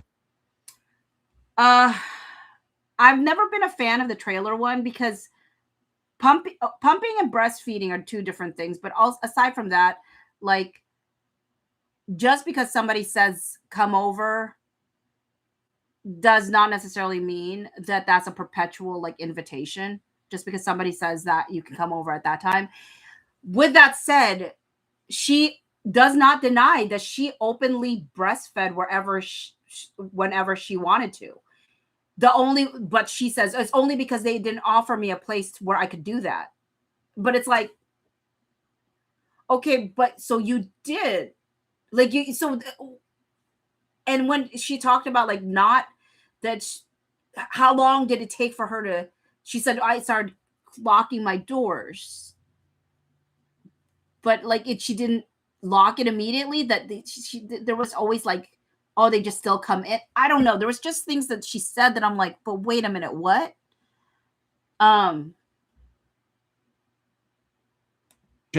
Discussions were not what they were purported to be, describing his genitals. You saw that it was a birthing video, not showing him porn. Right. Like you saw actually what it was when we put out the video of the dance scene. You saw what that was. When people could see it and read it and touch it and feel it and know that it was not manipulated is when it started to turn around. And that was based on authenticity. It was based on the website. It was based on putting everything out there and not being afraid of it. We weren't trying to hide evidence. We weren't trying to seal all of these documents. And I think that's the thing. It was so wild to me. Usually what you see in cases like this is the person being accused is the one that wants everything hidden, not the one making the accusations. And the fact that Blake Lively wanted to seal so many things, wanted to keep so many things redacted. And that is why I was going to bring out my shirt that has the August 8th was a Thursday. When you're redacting stupid lines like August 8th was a Thursday, you're grappling. You're trying to. She just thought if I put a bunch of black boxes, people are going to think that I'm hiding something sinister about what Justin Butler or whatever. I don't know what she was thinking, but she put a bunch of black boxes where it was completely unnecessary. Tell me why you would need to ever redact that August 8th was a Thursday. You don't. So I think she just did a bunch of redactions at that time because she didn't want to show people how weak her argument was on jurisdiction for Jed Wallace. I think they knew that they were not going to win that jurisdiction. Out here saying, oh, Facebook and Instagram and Twitter or X have like offices or employees working in New York. Girl, stop grappling. Like, stop reaching. You know what I'm saying? Um, I think the general public was very surprised when all of the sealed documents were released and you started to see what were Ryan Reynolds' true text messages. What was he really like? What were these text messages from Blake? What were they really like? It was all there in black and white. Guys, that interview was so fantastic, and there was so much I had to make a part 2. So stay tuned for part 2, and don't forget to support our documentary, It Ends with Justice, which is coming out this August. You'll be able to see it first on our website, popcornplanet.com or itendswithjustice.com. Click the documentary tab to learn more. Stay tuned. We got so much more coming your way. okay. So that's for folks that want to support Andy and watch the documentary. And I mean, that is like, it's hard to do a documentary, y'all. It takes a lot of time and effort. And so hopefully folks will go ahead and watch that, especially if there's crew members. I don't know how many crew members were willing to say something. Again, if they do, they're blackballed. But there are so many, I mean, even in the beginning of this whole thing, there were so many people that came out in support of Justin. And I used to say to folks, like, when people are like, nobody's coming out for Justin Baldoni. And I was like, no, there are people, but you don't think they're important because they're not superstars. They're not actors. But there were crew members that did come out and then back and like not backtrack, but like try to like not like they had to go not say anything. Whether that was because it was an ask to not say anything by Justin Baldoni and them because they didn't want to put them in a place that would be difficult for them if they got blackballed, or if they just felt like they couldn't say anything anymore, you know, that kind of thing. But people did come out. Like I still remember the person that was in the crew that shared the letter that Justin Baldoni gave them prior to the film starting the film, just reminding them why they were doing this. And it was because there was this opportunity to change people's lives through this movie, that maybe there will be people that will leave abusive relationships because of the movie. There was a hope for what this movie, whether people feel like Colleen Hoover's novel was the right vehicle for it is neither here nor there. The heart of what Justin was hoping to accomplish at that time was that it was going to potentially impact and save people's lives and get people out of really bad situations. Because art is capable of doing stuff like that. If, you know, there are people who share stories of like, because of this, I was able to get out of a situation. So we're going to review, I don't know if these are not all of Ryan Reynolds' text messages. But these don't include the emails from Ryan Reynolds. These are just text messages spanning from February 28, 2023 to August 18, 2024. So I really do feel like Ryan was the mastermind behind all of this. And so I want to kind of re-review some of his text messages.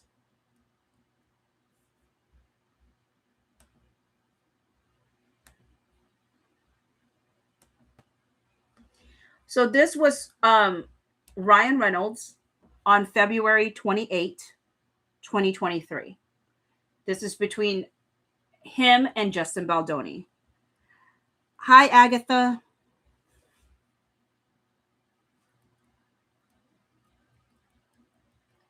Ryan tends to love to write at early times in the day. I'm an early riser myself. But a part of me wonders, you know, does he just get up and he's already feeling a particular way? But he's responding to Justin. And I forget what time Justin texted, but this one was written 5:47 a.m. Actually, let me look real quick on 30 points here. The original one, what was it? Wayfarer's complaint.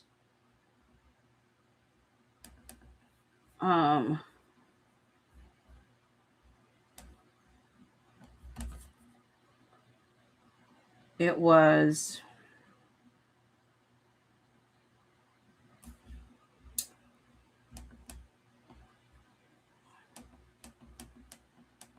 Trying to find.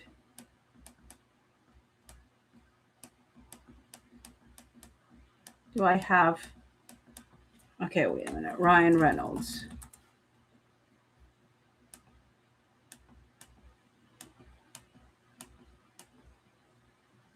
Okay, I'm now finding it very quickly. Oh, wait a minute. I'm sorry. I'm looking at the complaint when it should be the timetable, timeline. Because this is February 28, 2023. February.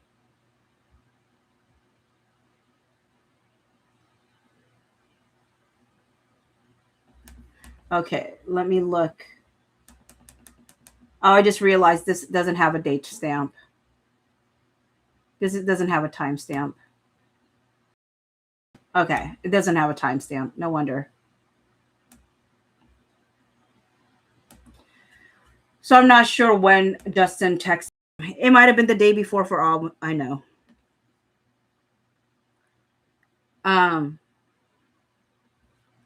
Agatha said, I know for sure Ryan was the mastermind. You know, I always wondered, it was so interesting with the voice message that Blake Lively left Justin Baldoni when she's like, I can't talk to the other director like I can talk to you. And I'm like, okay, girl. You're you know, but in it, she seemed like she had wanted to push the movie back. Or I mean, push the movie earlier, or I forget which way, but I feel like Blake didn't feel ready. I think she was feeling pressure to just do this movie. Not from them, but from Ryan. Because a part of me is like, there's things that she said in that voice message that I'm like, I don't know if she's just lying to Justin right at this moment to try to get him to do what she wanted or what exactly. But I also rolled my eyes when somebody gives the impression of like, oh, I can't talk to the other director like I can talk to you. Like, Okay, so it starts off with Ryan Reynolds saying, hey, Justin, sorry for the delay. Okay, so that tells me that he didn't respond to Justin right away. When he says sorry for the delay. Now, this was put under February 28th. So it can't be that much of a delay because they claimed that this was all at the same day. Hey, Justin, sorry for the delay. I've been in a writing cave and this girls are sick again.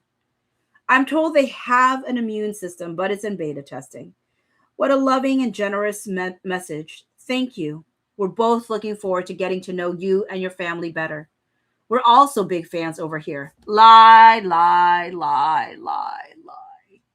No shade to Justin. But I don't believe for one moment that Ryan Reynolds, this is the first time he's actually talking to Justin.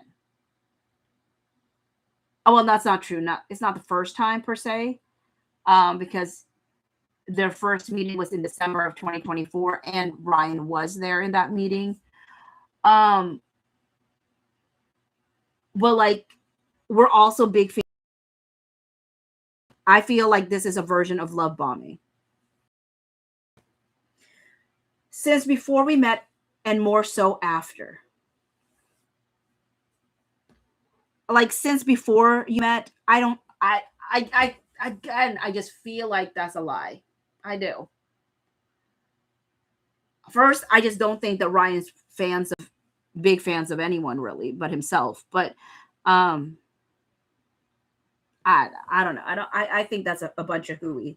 I feel like that's a bunch of like love bombing on Ryan Reynolds' part. You've been a wonderful collaborator with B, and that means a great deal to both of us. Being a stand-up person is everything, and you've been just that since day one. Thank you. Since day one. Since day one. Blake Lively would like us to believe that she told her husband that she had been uncomfortable with the circumcision conversation that happened before she was even hired. communicated that to her husband soon after the incident in December of 2022, then why is he out here saying that being a stand-up person is everything and you've been just that since day one?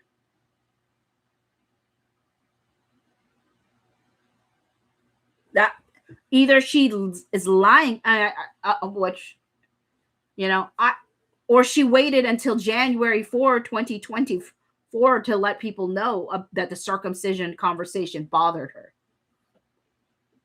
Because she couldn't recall when she told, when she told Ryan Reynolds, but I'm saying she didn't tell him by when this was written, February 28, 2023. It doesn't sound like she's told Ryan Reynolds anything negative about Justin Baldoni at this point. Everything was fine in February 28, 2023. You've hit the jackpot with B. She literally passes on every film and every filmmaker all the time. Oh, really? But one thing I know, and I speak from a deep wellspring of experience here, having her in your court behind the scenes as a creative is invaluable. I'm certain Sean Levy would say the same. Okay, here's my question. Did Sean Levy call Justin before or after this email? This text message. I think it was after, right? I think Justin kind of alludes to it.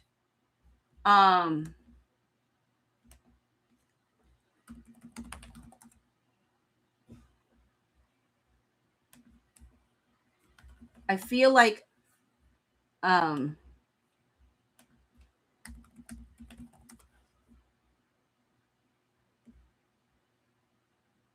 to remember.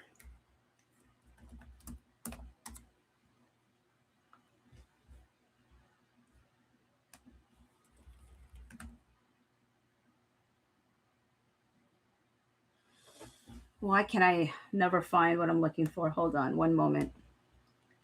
History. It is.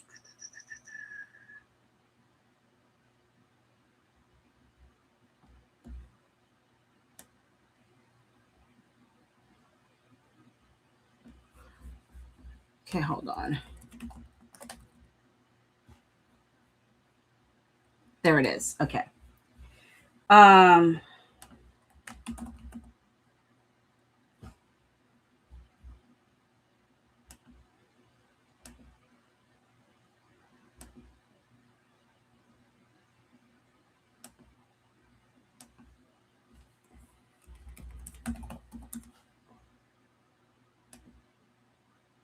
Okay.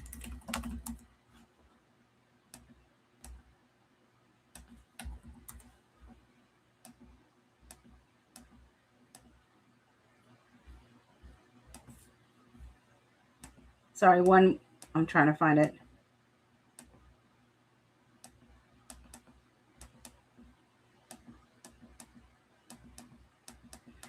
Sorry. I apologize. I should have had this ready. Okay, it's not. I'm just trying to remember what Justin had said about Sean.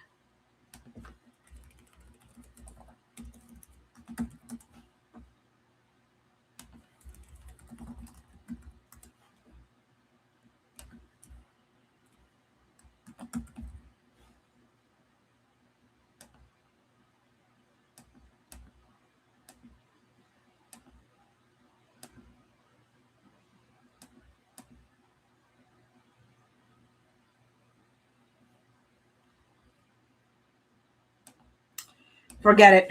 I can't find it. I'm wasting too much of your time. Okay, I gotta let it go. But it's the part of Justin's deposition where he talks about the time when he recorded the Sean Levy phone call because he thought it was weird. He was starting to get uncomfortable with how Sean was talking, that he decided to start recording it.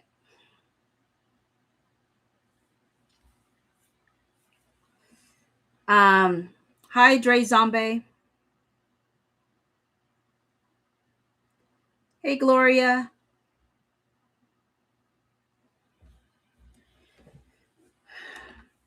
I'm certain Sean Levy would say the same. Some of the greatest creative decisions. Um, sorry.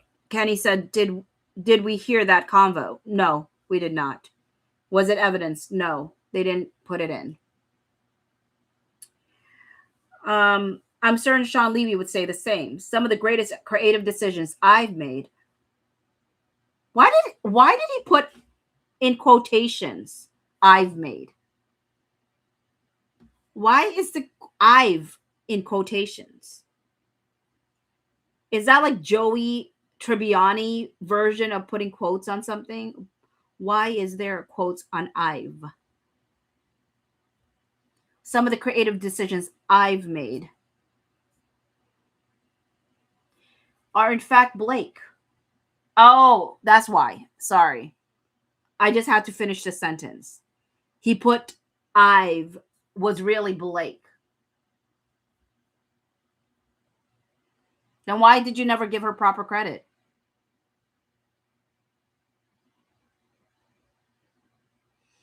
Kenny said, "Cause the rest of the sentence." Yeah, Kenny, I should finish the sentence. um. So how come he never? Kenny, he Blake. Gloria said, "No, I can't unsee Joey in his air quotes." Interesting. Why didn't she never get any credit if she was really truly the genius behind every creative decision he's ever made? Or the greatest creative decisions. The same goes for Sean. The acting is a small piece of a pretty astounding patchwork quilt of creativity. More than anything, I rely on her taste. Far beyond movies, I rely on her taste for all aspects of my businesses. That multidimensional creative output is something I can see in both of you. I'm excited for you to work together. I'm excited for Blake to crack open her creative piggy bank with someone as dynamic as you. Love bombing. Love bombing right there. Kenny said, right. But she's supposed to get all the credit for Justin's work, though. Gloria said, should we check RR Deadpool movie credits to see if he gave her any credit or mention? Because I don't think he did. I don't think he ever did. That's why I'm like, who are you? You never gave your wife any credit. Kenny said, why can't this man just talk like a normal human? Kiara said, BS. Ryan has no respect for Blake, in my opinion.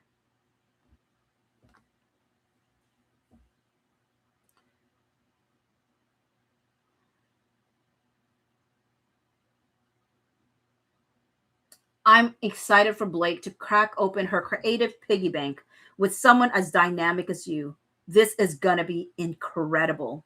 And thank you for understanding what it means to me personally to have my family reunited as soon as possible. Nothing means more to her either. I can promise you. We're hardwired for keeping our family together. How come you're traveling a lot without her then, Ryan? Why are you gone from Blake a lot these days?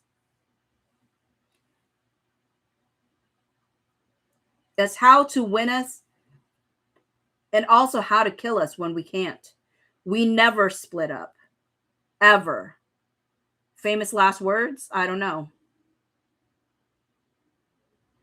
Kenny said, is he making that same face when he wrote this as he does in that interview where he says how much integrity she has and how proud he is? LOL. We're hardwired for keeping our family together. It's how to win us and also how to kill us when we can't. We never split up, ever. It was a huge thing for us on this film.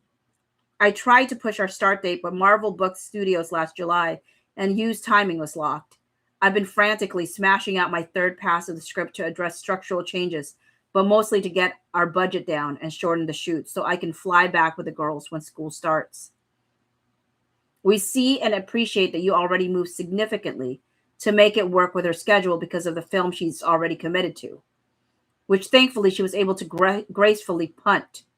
She tried before, but didn't share how hard. It's an interesting thing that Ryan says this, where he says, which thankfully she was able to gracefully punt. She tried before, but didn't share how hard. I feel like this was in regards to the.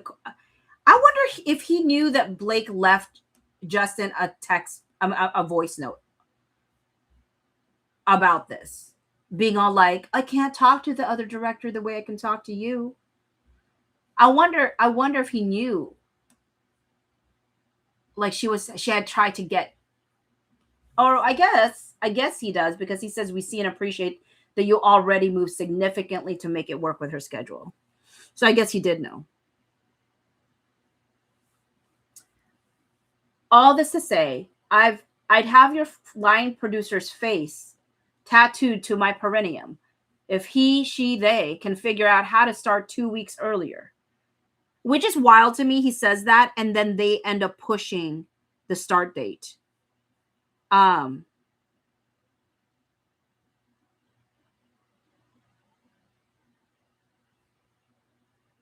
know. Gloria says, slam on the brakes. BL said in her filing that he made her uncomfortable when he came to their house. This was written after he had come to their house. Why the heck is Ryan saying I adore you to JB? I mean, yes, Gloria, that's exactly, like, I agree with you. That's exactly my thoughts. From the beginning part of this email, I mean, not email, text message, right? I'm like, why are you saying this to someone if your wife had already communicated to you something uncomfortable had happened, you know? All this to say, I'd have your line producer's face tattooed to my perineum if he, she, they can figure out how to start 2 weeks earlier. Completely understand how big of an ask that is. But the perineum is one of the most nervy parts of the human body to expose to trauma. So, looking forward to seeing you, and thank you again for all you're doing. I happen to adore you, Justin. XO.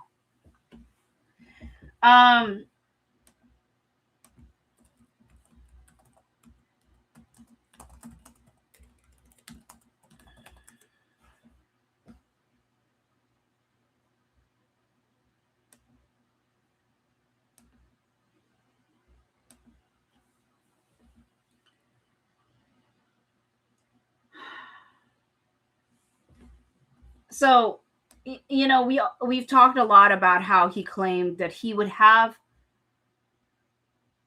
the line producer's face tattooed to his perineum, and this is how the perineum is described, right?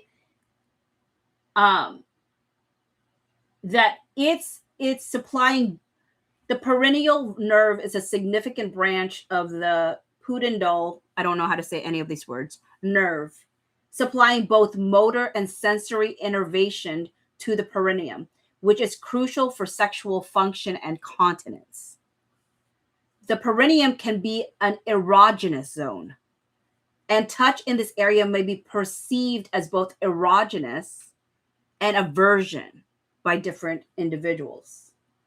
So I guess my question to Ryan Reynolds is, why would he choose that? And why would he say that to Justin? And how is his wife claiming that Justin's inappropriate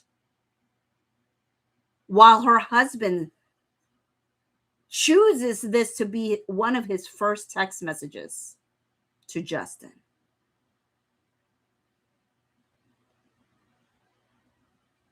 Kenny said, I wonder what Justin and Emily thought when they read that message.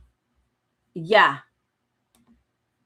They never show a response. I mean, we kind of do see a response from Justin. He had one line This is the sweetest, is what Justin said.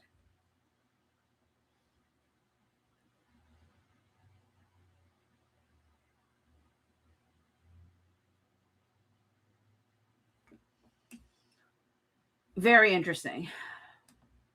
Okay, so I'm rereading some of these things because you have sometimes you have a little distance from something and more information comes out and you're like, oh, this changes this or that. I was just wondering if I would see something here that I hadn't seen before. And I wouldn't say I do fully. The next one is his conversation with Liz Plank.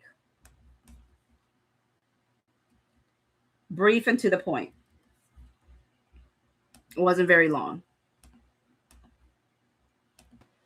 So he has a text message between him and Liz Plank on April 12th, 2023. And this is because of the script, the rooftop scene.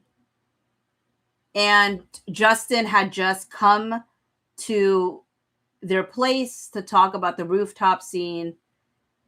And, you know, I think he didn't give them the answer that they wanted. And Ryan was feeling a type of way. So he says to Liz Plank at 6:28 p.m. on April 12th, I'm a little baffled by Mr. Baldoni. I would love any guidance at some point. Liz goes, rats. I tried to warn Blake on the red flags, but was hoping he had gotten better. I'm on a shoot right now. Want me to call you after?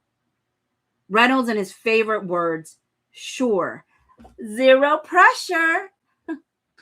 Zero pressure. While putting all pressure. Is that what he said to Ari Emanuel? Get rid of Justin from WME, but zero pressure. Zero pressure. Zero pressure. We can chat tomorrow and sigh. Liz says, ugh, I'm sorry, Ryan. Working on his set was truly one of the worst days of my life, but it's survivable and I'll help. Call me anytime tomorrow, X. Okay. And people always said, what does this mean? She was on like that show for years. A few years. Maybe not years, but a few years. Yes, she talks about it as truly one of the worst days of my life.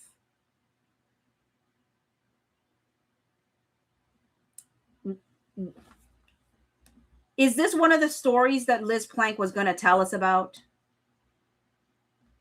Because I want to know what that means. Truly one of the worst days of my life.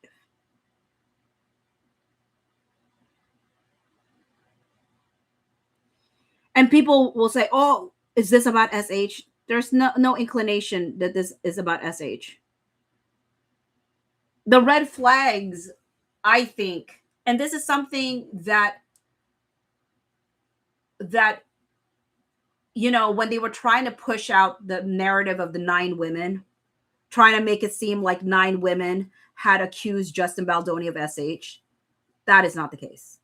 And that's why I rolled my eyes heavy when they were trying to push. They even stuck Stephanie Jones and Leslie Sloan on there. I was like, y'all are off your rockers.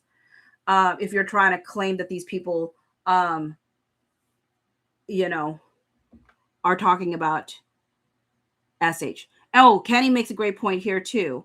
You don't say it's survivable when you're talking about SH.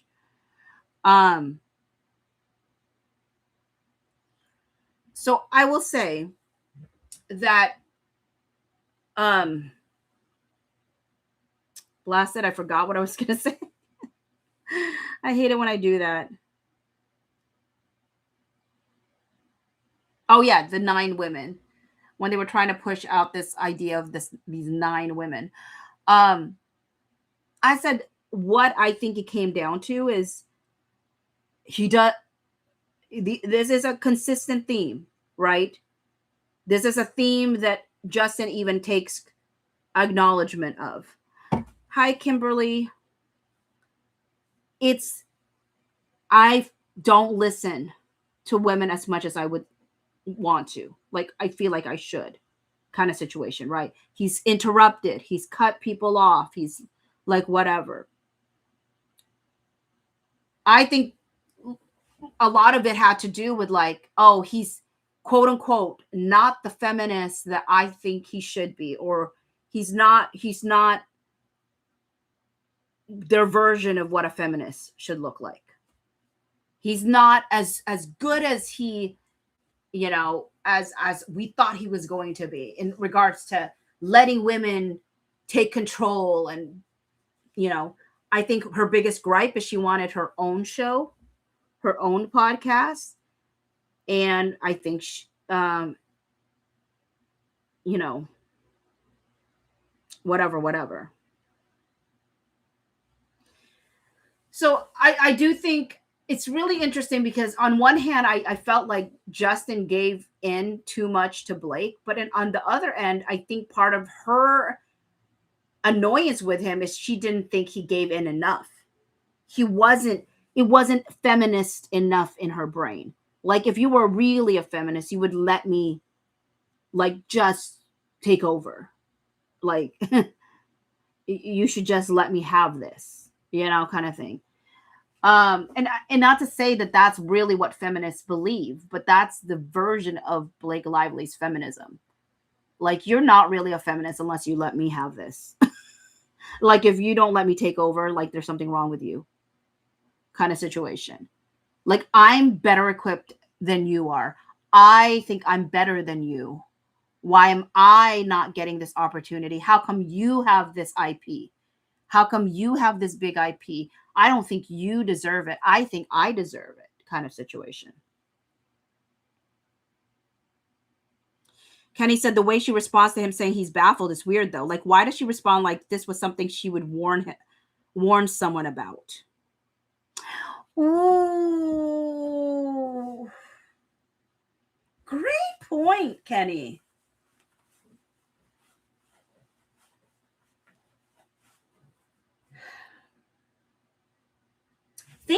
That's a really great point, Kenny. Because think about this. What had just happened? He had an idea of what the movie should be. He liked what Christy Hall had done. He tells Blake he like appreciates her like passion, but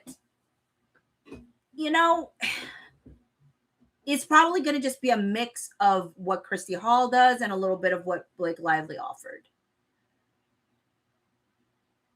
Is he baffled why he's unmoved by their star power? Like, why wasn't it enough that, I don't know. I'm trying to think, why would she respond? Oh, you're baffled. But I tried to warn Blake on the red flags. Baffled. I mean, I don't think their first intention to kind of run Justin's name to the ground was around this SH claim. I think it was going to be around like he's not a feminist enough. He's not the feminist he claims to be. But the weird thing is Justin really never claimed to be. Like, that was something that Blake's team tried to push really hard. Oh, he believes that he's the best leading frontier guy in male feminism. And Justin has been very upfront about the fact that no, he's not. And yet they kept trying to make it seem like that's what he was trying to push out there. And that's quite the opposite of what he said about himself. He always said that he's not an expert. He feels like he's got so much room to grow. And yet they're like, oh, he's out here pretending to be this big old feminist guy. And it's like, no, he really didn't say that. Like, he didn't walk away from the idea of being an ally and all that stuff. But He wasn't the one that put that label on himself.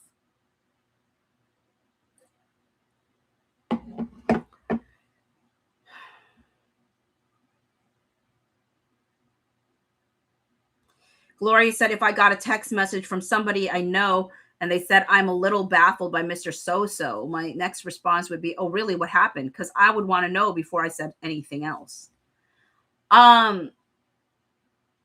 Yeah. It almost feels like they had a conversation before and she knew what the issues were going to be. And again, one of the biggest things for Liz is she wanted her own show. And the only reason she was sticking around for as long as she was I think she was trying to work it out so she could get her own show.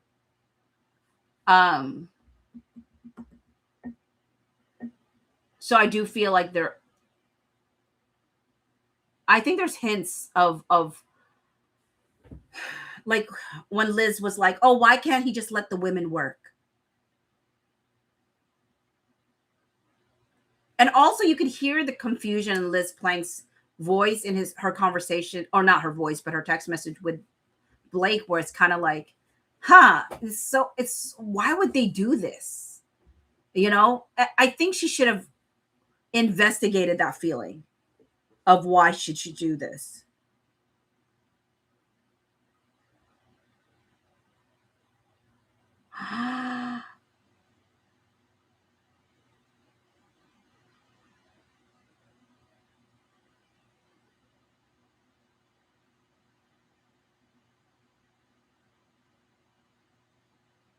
It's a possibility. Could they have deleted text in between in those 30 minutes? Or was she just busy?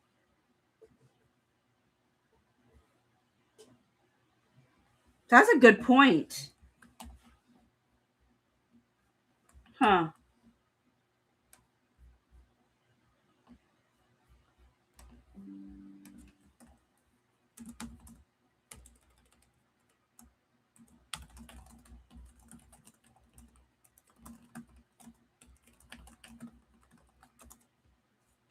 I wonder if there was deleted.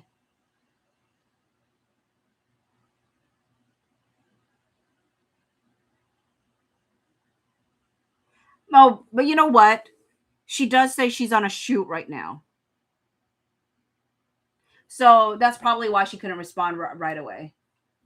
There's 30 minutes, but she says, I'm on a shoot right now. Want me to call you after. So maybe that's why she didn't respond right away.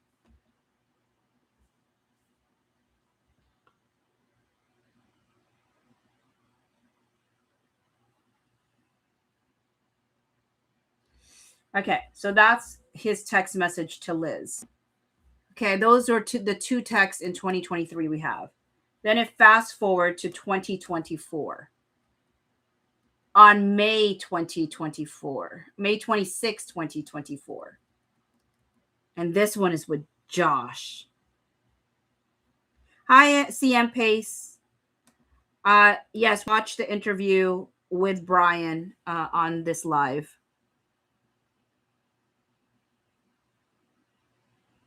Kenny said it could be his text that got deleted, though. He could have said more.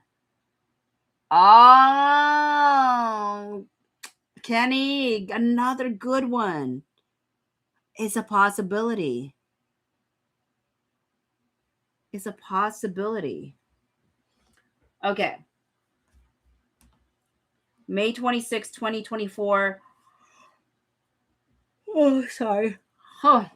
Seeing Josh's name made me yawn.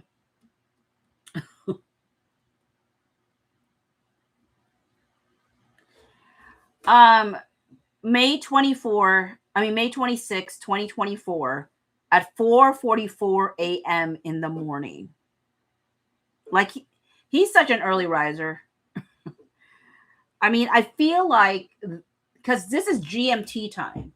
So GMT time times are shown in GMT time -4. Okay.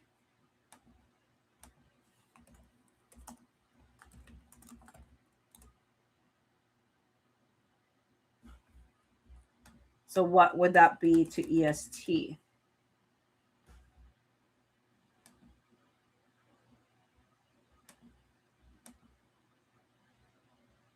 Okay, so my GMT -4 is Eastern Standard Time. So that is the right time. That is 4:44 a.m. So that is really the time he's up.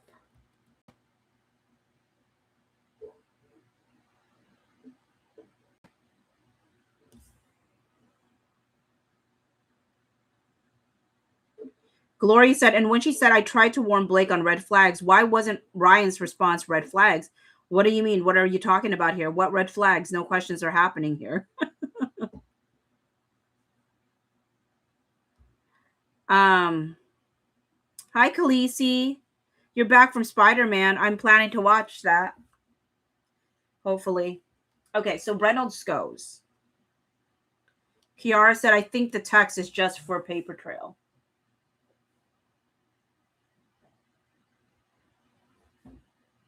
I mean, if Kenny's right and Ryan deleted text messages in between that gave more context to Liz Blank, then he may have deleted it because it was clear it had nothing to do with SH.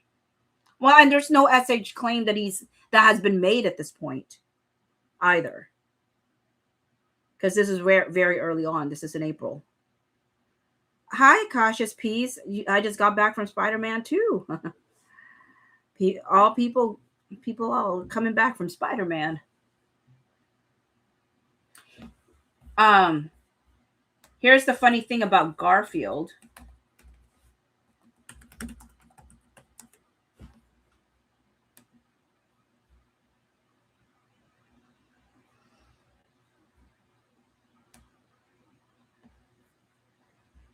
Oops.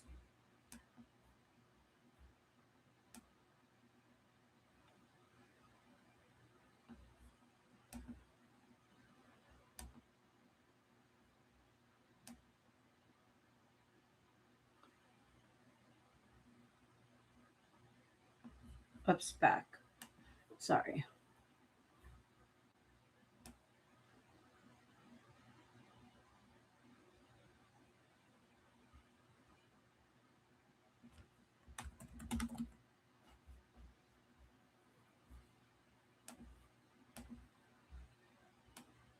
Okay. So he starts off by saying to Josh, I mean, Garfield, congrats to you and your gang of merry Mad Max murderers over there. Incredible.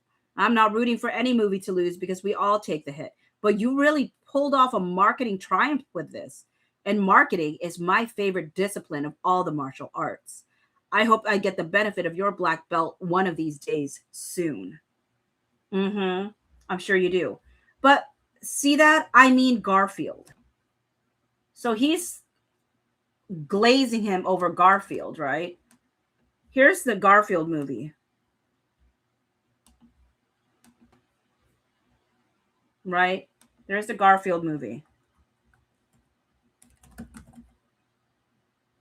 Justin Baldoni is an executive producer in that movie.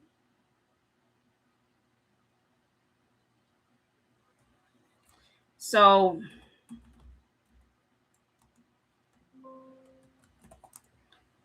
I just wanted to see if Josh was in here. I don't think he would be, right? I don't think so. But yeah, but Justin is, which I always found ironic.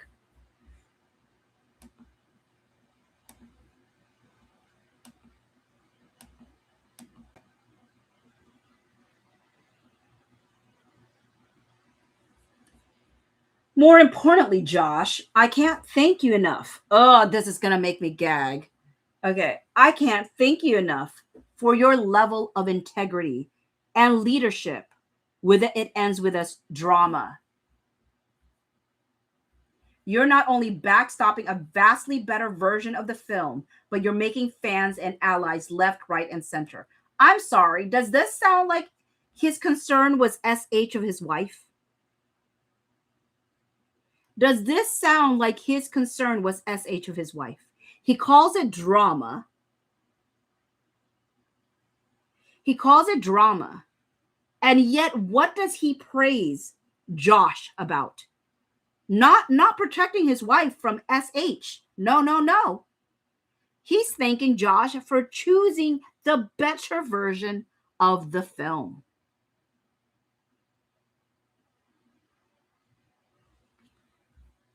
The behind the scenes stuff has been so confounding. If I read it in a script, my main note would be to tone it down. This guy is genuinely touched in some very strange ways. Why does he say things like this? Why? Why does he say things like this? If your wife was supposedly SH'd, if your wife was supposedly SH, your advice would be to tone it down and then have the audacity to use a visual of someone being touched in very strange ways?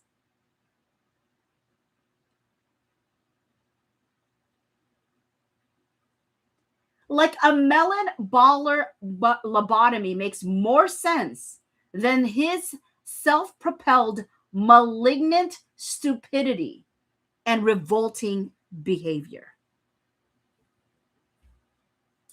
This is May 26, 2024.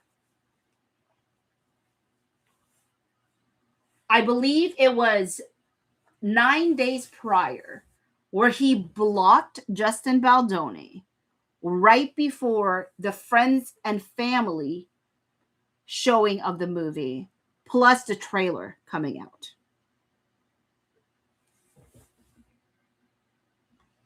CM Pace says, why does he even have input? 100.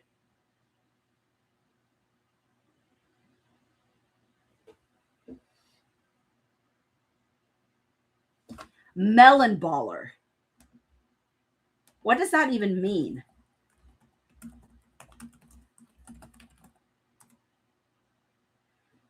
Okay, a melon baller. A melon baller is a versatile kitchen tool designed to scoop out small round balls from melons and other soft fruits, enhancing food presentation and preparation. Like a melon baller lobotomy? So he's saying like using a melon baller to complete a lobotomy? Is that what he's saying?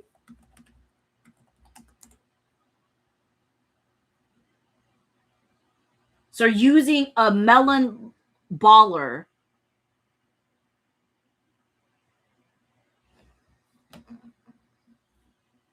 to do a lobotomy makes more sense than his self-propelled malignant stupidity and revolting behavior.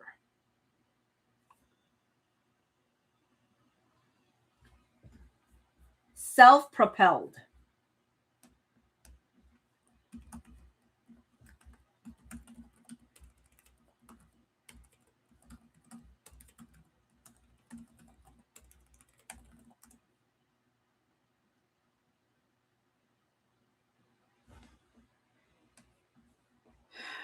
Malignant stupidity.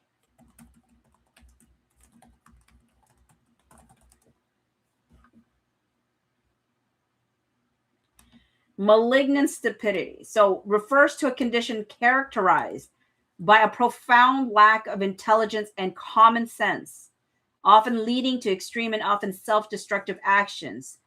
It is described as a disease that is so deep and aberrant, maybe is the word, that it is considered incurable by any means, potentially resulting in significant ridicule and consequences for the individual involved. The term is often used in a humorous or satirical context to highlight the absurdity of such behavior.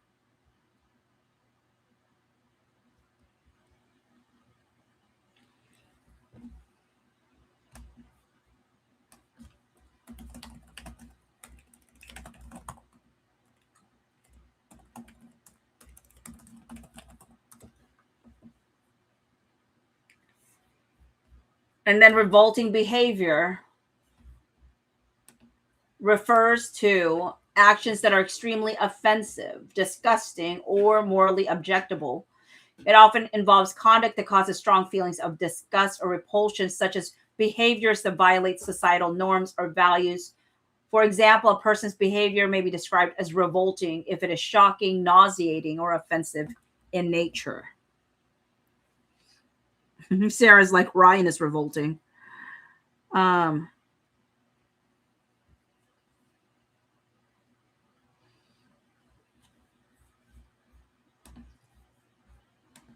I can imagine there's also almost no aspect of which has been easy for you to navigate. Well, it's not been easy for Josh to navigate because he's had to deal with you, who's not even part of this movie, dude.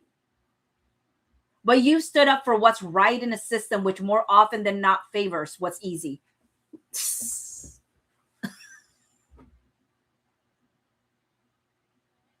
I'm so disgusted. I mean, just knowing everything this dude had done based off of not only his actions here in It Ends With Us, but what he did with Deadpool and Wolverine, the way he ousted those folks out, like the way that he's treated other folks in other franchises. I'm like,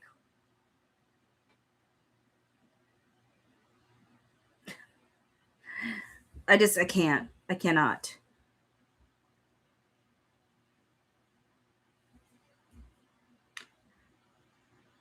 You've protected my wife from so much and so often, and in protecting her, you've also preserved the film and its ability to not only work commercially, but achieve a second and possibly better objective, giving voice to a vital issue affecting so many people like you care. No matter what, you have a lifetime supply of admiration, respect, and friendship from me.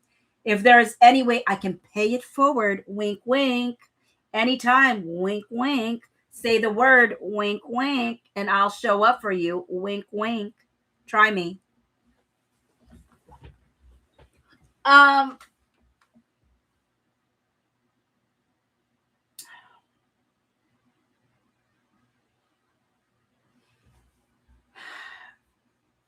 you protected my wife from so much and so often. And in protecting her, you've also preserved the film and its ability to not only work commercially. This is again about the movie. Because somebody could say, oh, it's saying he's protected his wife. Well, what is he protecting his wife from? It had to do with the movie. Preserving the film and its ability to not only work commercially.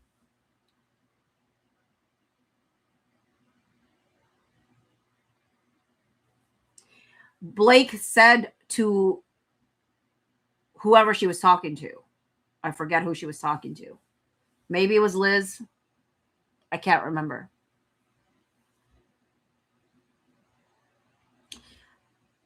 Or maybe it was Colleen. I can't remember. She just said that nobody had her back except Josh.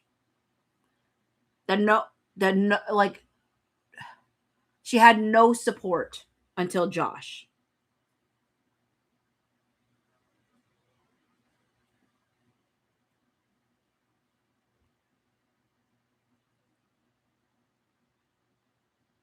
So we know that protecting had nothing to do with SH. It had everything to do. Oh, I shouldn't say it had, but you know what I mean. The fact that she said nobody would stand up for me except Josh. Like, I never got the support I needed until Josh. And then Josh responds at 12:09 p.m. So it took him 5, 6, 7, 8, 9, 10, 11, 12, 8 hours to respond. A little less than 8 hours to respond. Thanks, Ryan. So happy to be in the same conversation as Furiosa. Crazy. I really appreciate your kind words. I'm so impressed with how Blake has handled the situation. Her North Star is the movie and the fans, and you can never go wrong with that as your driver. I tell my wife and daughters all the time, you need to advocate for yourself, especially in this world as a woman. Not only does Blake do that for herself, but she is a creative force and a total badass. Her cut is better, no question. I have her back all the way. Would be a dream to have both of you making movies at Sony in the future. Well, apparently, the fact that you're saying that, Josh, maybe you were planning to still be with Sony in the future, not Paramount. But did Ryan help pay it forward? Wink, wink. Anytime, wink, wink. Say the word, wink, wink, and I'll show up for you, wink, wink. Did he do that? Is that how you ended up in Paramount? Because they said that there were rumors that you were going to take over Paramount at least a year in advance before it happened in 2025. And here's Ryan saying, I can pay it forward. Help, tell me if I can pay it forward. Hope you enjoy having biggest movie of summer and probably biggest R-rated opening of all time. You will actually have top 3 R-rated movie openings of all time. Josh kissing butt. For that very reason, down here, you will have top 3 R-rated movie openings of all time.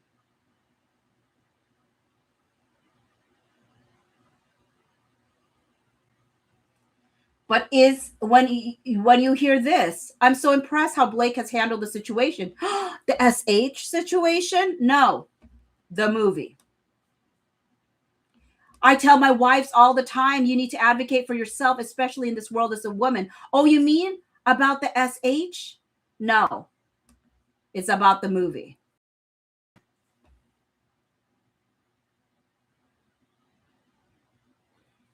No, they were talking about Deadpool and Wolverine, Kenny. Hi, Christian.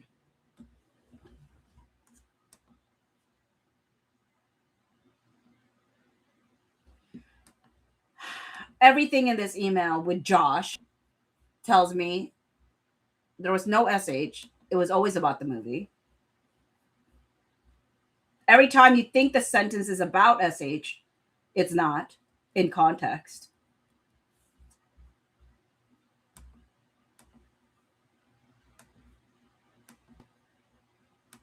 That's why when they said, oh, the takeover of a movie, that's a sideshow. Don't get distracted from the real show, which is the SH claims. And it's like, no, it wasn't a sideshow.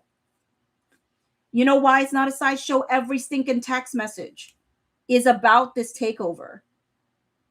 Pretty much. And it's your case is the one that's still going on. So where's your text message about SH? Where are your text messages about SH? Your case was the one that was still proceeding there. And yet every piece of evidence that Blake Lively kept coming out with did not help her case because he just kept bringing up that Wayfarer and them were telling the truth.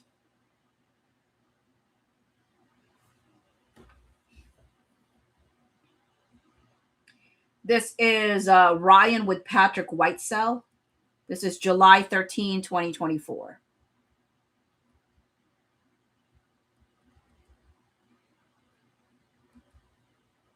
Yeah.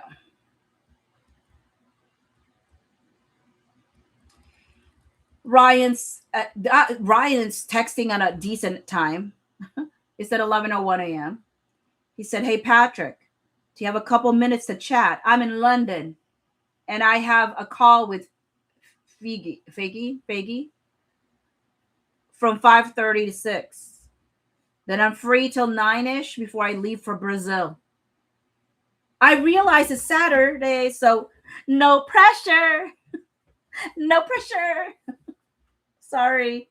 Every time I hear his zero pressure, no pressure, I just roll my eyes. This is not an emergency at all. Patrick responds back, of course, just ring my cell.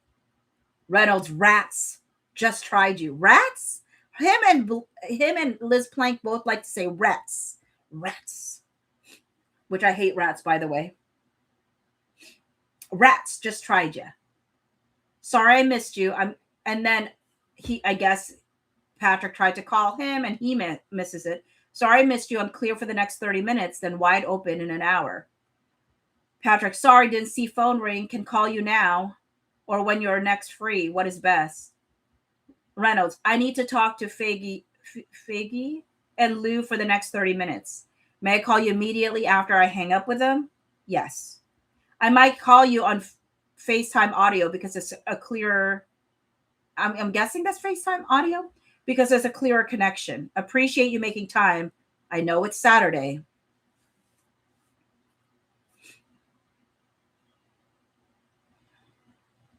Patrick Whitesell, happy to, brother. We will figure this out.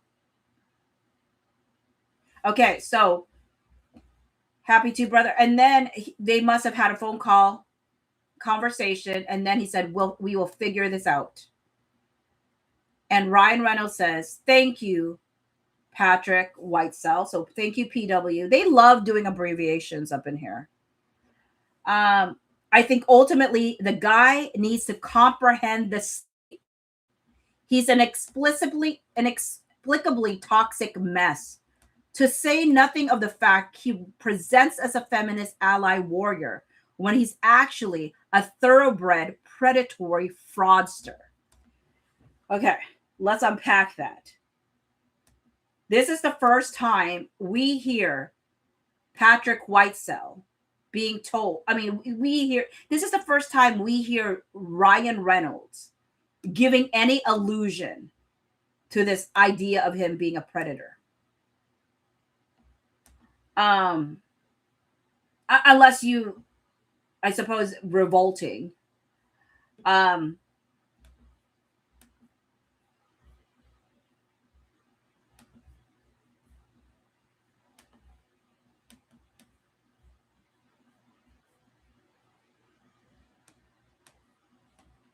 Let me grab this line here.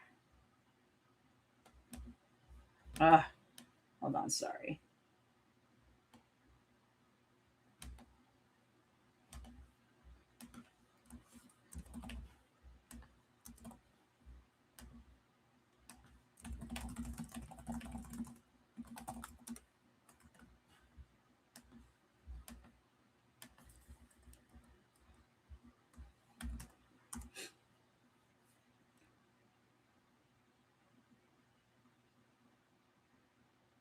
Sarah said, everyone in Hollywood knows Ryan sold out a friend for money.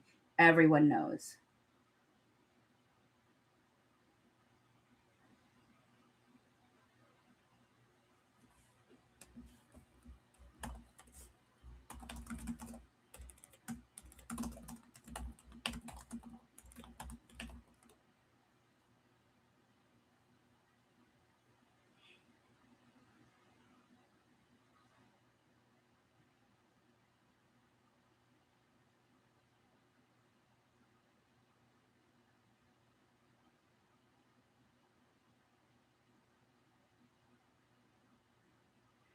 You know what's interesting? I realized this predatory fraudster.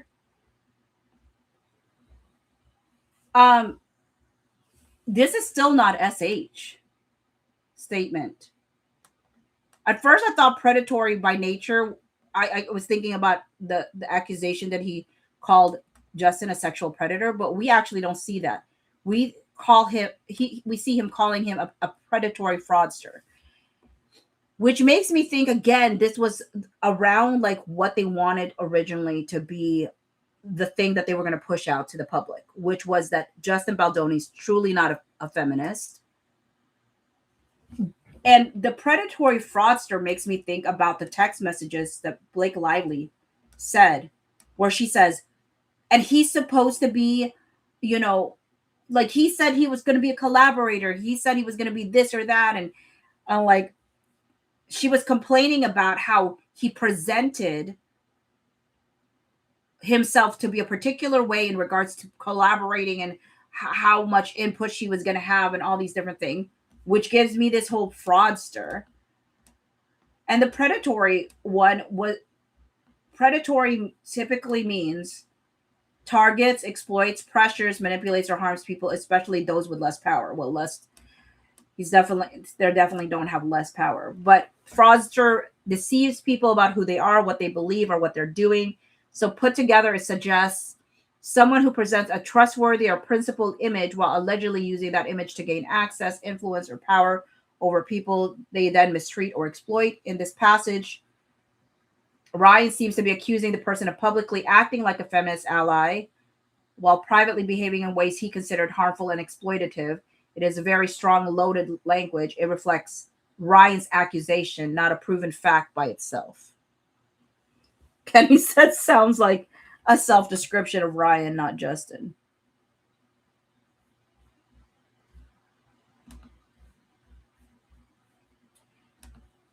Talking to Danny will be helpful. I don't want to prescribe anything. I want to enlist Danny to help. I'd like to present options. Justin should be writing 15-page apology letters to Blake and dozens of other folks from the film. Instead, he continues to attack Blake. The man was never attacking Blake. What is these stories you're making up in your head? I need to show you what Danny Greenberg was saying at the same time. This is Danny, who they wanted to elicit the help of. July 13. He says, instead, he continues to attack Blake, and before long, she's going to stop protecting him. She's not protecting Jack squat. Protecting him from the other cast and crew who want to hold him accountable. Roll my eyes. Roll my eyes, Ryan. There's so much crew that doesn't agree with you. Cass, please. Leslie Sloan said, I'm going to get them to get on record. None of them wanted to get on record. That's one of the text messages she deleted, by the way. Oh, my word. Oh, the lack of self-awareness from Ryan Reynolds. He's a bit Trumpy in the sense he just labels everybody else the very thing he is himself. Justin has never labeled anyone. You're the one who's labeling people. You're the one.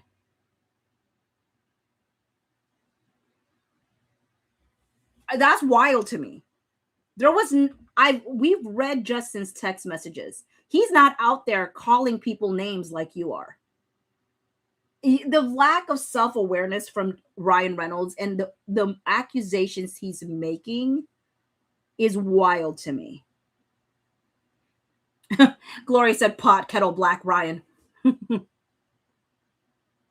That's the closest. No, I'm not going to say. This is the one that cracks me up the most. Little did he know that he absolutely did put her reputation on trial. I'd put Blake's reputation on trial every day of the week. Boy, you did. Boy, did you. She's worked with Oliver effing Stone and dozens of other mercurial and abusive people. Mercurial means, Gloria said, changing moods very fast, acting in a way that is hard to predict, or being very lively and quick-witted. Sounds like projection to me again. Hi, Cypervid. You said it was never about SH or anything related. He called Liz to complain, not knowing why Justin didn't bend, bow, and didn't speak the language of takeover corrupt practices. It was all propaganda. Sarah says, imagine Ryan using Trump name in this context. Remember, what they accuse you of is what they're almost always doing. 100% is exactly what he was doing. He was out here using names on Justin Baldoni, never once. Even in the most hurt that Justin was with Ryan, did I ever hear him use a name against Ryan. He like, they didn't even deserve the compassion he tried to have after the day where Ryan rails on him. He's out there just trying to understand how Ryan is like, he's on one hand, he knows that they're pushing things that's not true, but then he's like, but he's trying to understand where they're coming from. He was still trying to understand where they were coming. They didn't deserve the kindness he gave them, both in person and in text messages behind their back. He was. And this is why, like, And people are like, well, if your wife was SH, you would be.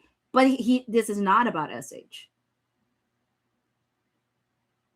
This is about wanting her version of the movie to be the one chosen, and him thinking that he's standing in the way of her doing that.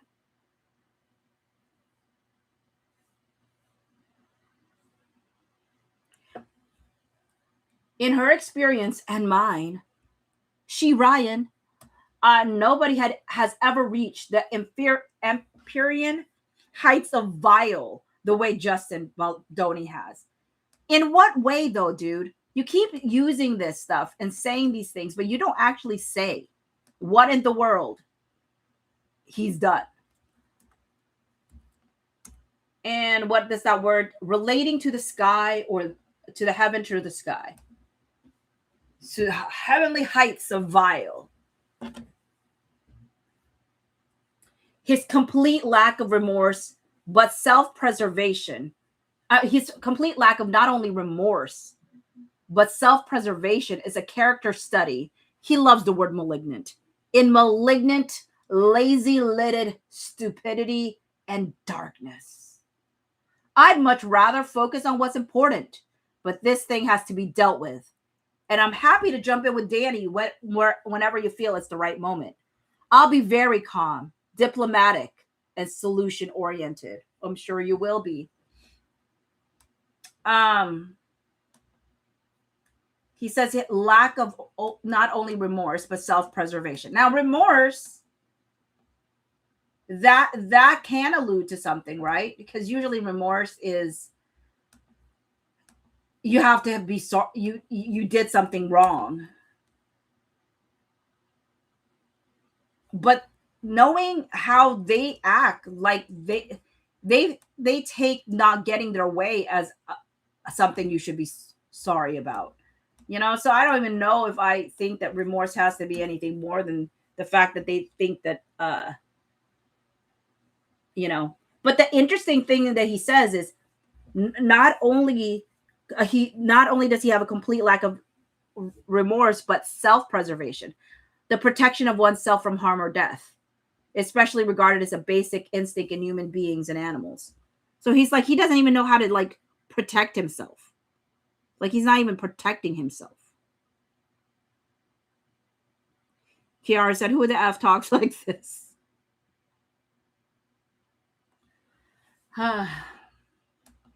Apparently this guy. But let me see if I can find real quick Danny Greenberg's. Can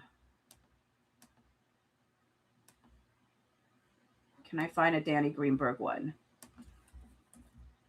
Actually, let me look at my text messages here. My text message list here.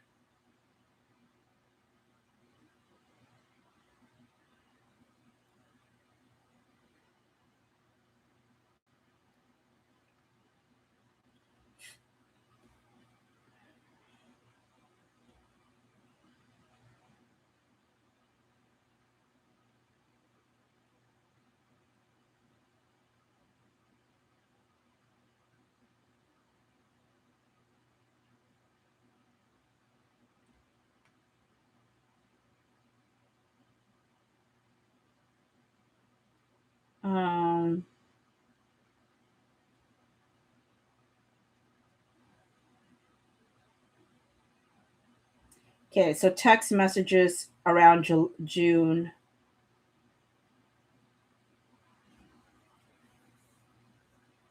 $7:22. Okay, we got Warren, Danny, and Patrick talking. So let me look at that.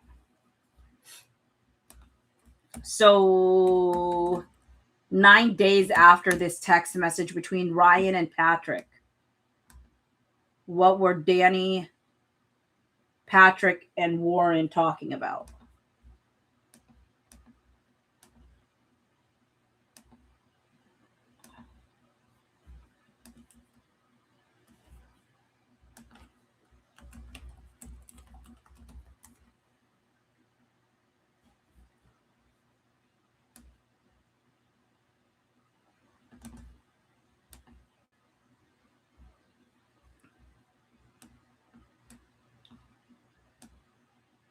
Okay. So just keep in mind everything that everything that Ryan is saying here. Right? And then he's like, I need Danny's help with this. Well, Danny ends up talking to Patrick and Warren on 7/22. And this is what Danny says. Patrick, Warren too, spoke with Josh Greenstein. Need your help with Blake as we discussed regarding the premiere. Up until a couple weeks ago, we were seemingly good on the premiere. Now that Justin took a shot at the coffee table book and his documentary, Blake has flipped and is pushing Sony that Justin shouldn't go to the premiere. She has the author now taking the position and threatening not to go if he goes. Blake is also ringleading this with the other actors too. She's been brilliantly choreographing this for a while. It's brutal and it's also bad for the movie, her and all involved. Josh Greenstein may reach out to you. We need your help powering her down. I have more, can discuss tomorrow. And Patrick says, Danny, let's you and I discuss tomorrow. And then Danny likes that.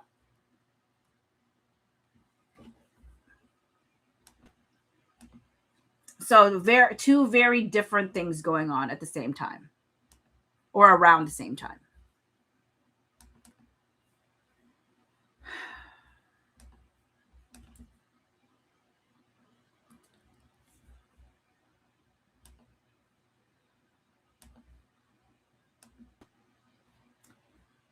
Then you have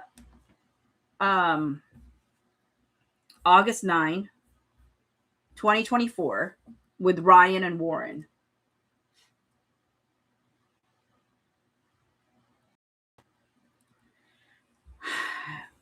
He's writing this at 5:12 in the morning.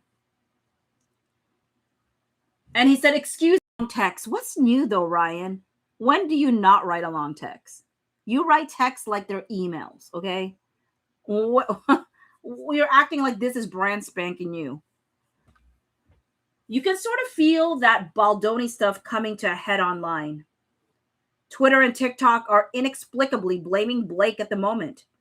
But I can't imagine details won't come out because Baldoni and Jamie Heath offended, harassed, or violated too many people. Sure. Offended, harassed, or violated too many people. And the internet is obviously looking for answers and obviously seeing how every cast member and key crew member, including Colleen, won't be in the same room as the guy. Who orchestrated that though, Ryan? Because as far as Sony was concerned, if we look at Sony's text messages, they think your wife did it. That your wife's been orchestrating it. Because she had been. And I wouldn't be surprised if it was at your behest.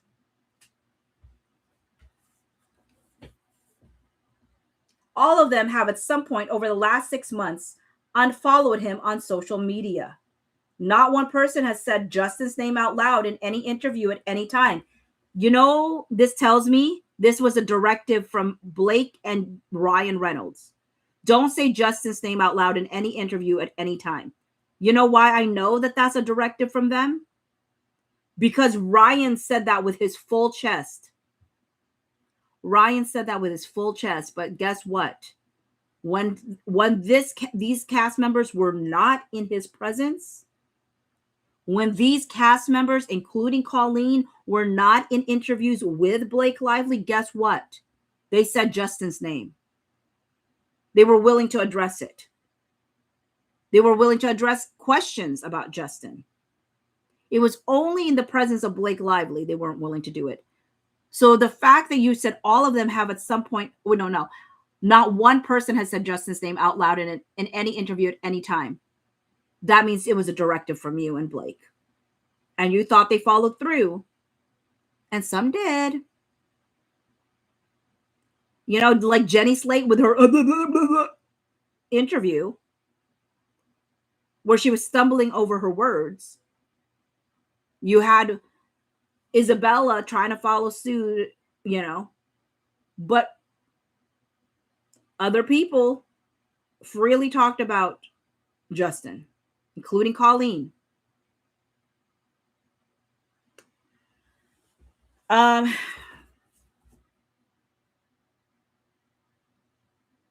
what point do Justin and Jamie not take a moment to step into the light and say, maybe it's us? Maybe the reason they don't is because it's been you. Have you thought about that? Again, you're asking people to do something that you refuse to do yourself, which is for you to look inside yourself and go, maybe it's us. We're the ones that concocted this whole unfollowing of Justin.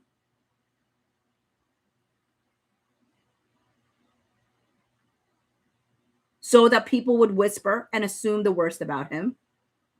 And you're a little bit irritated that people didn't fall for it. Why wouldn't people fall for it? They fell for it with Taylor Swift. Why can't they fall for it with Blake Lively in this whole fiasco? People didn't do what you wanted them to do, and you're pissed off.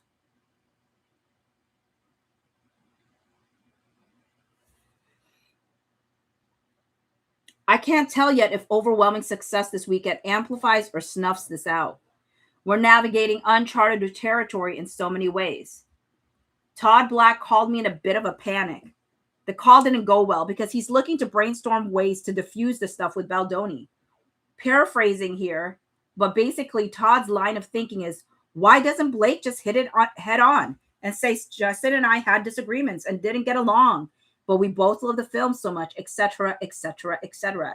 And what I expressed to Todd is this attitude and approach is the exact problem. If I'm getting it right, he and Ange would prefer B to roll over and lie because the box office is on fire. How could they spend so much time with her, yet have no sense of who she is or what she's made of? Oh, they had a very good sense of who she was and what she is. That's what and what she's made of. That's why they called her an effing terrorist. I think that you didn't think that they understood. But they understood quite well.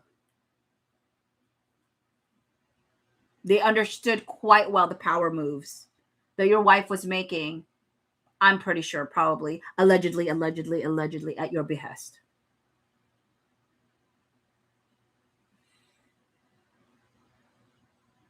I told Todd it's infuriating anyone would look at Blake to fix a problem Baldoni, Jamie, and to a certain degree, Ange literally manifested.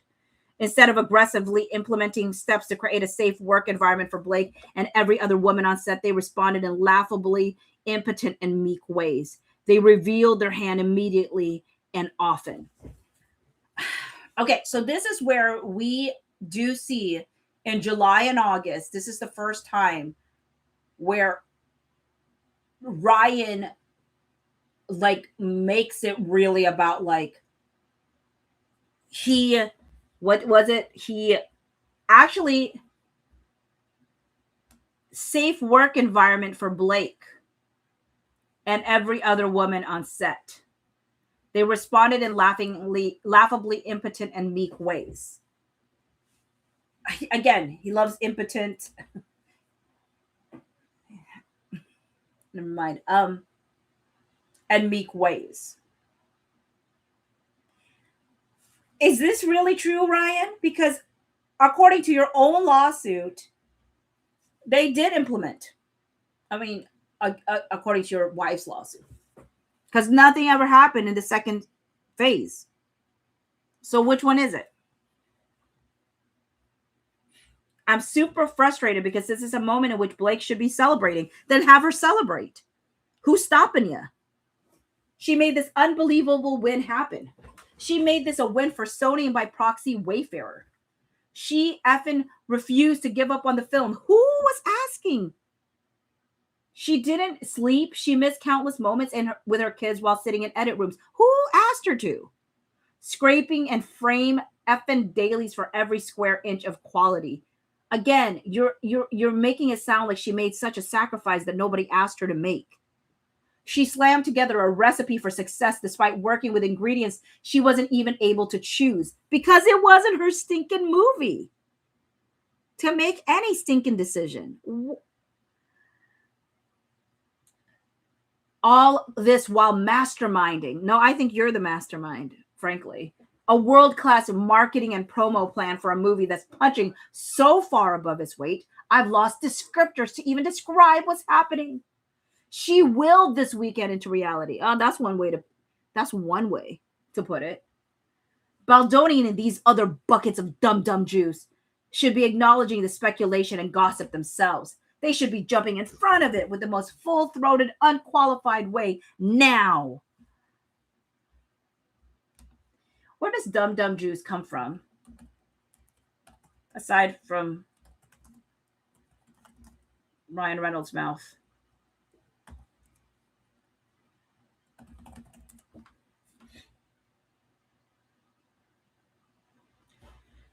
The term dumb juice can refer to a slang term for a highly addictive and dangerous drug, often associated with severe physical and mental impairment. Okay, that cannot be it. A beverage that is often used to describe someone who is acting foolishly or making a mistake. Okay, so he's saying that these people were making a mistake by not acknowledging the speculation and gossip themselves. They should be jumping in front of it in the most full-throated, unqualified way. Now, they should be protecting B. They can and should accept the consequences of their actions, lean into the countless and willfully gross behavior before it leans into them. They made a big effing mess. Blake, under no circumstances, should be asked to clean the sloppy, cliched F-storm.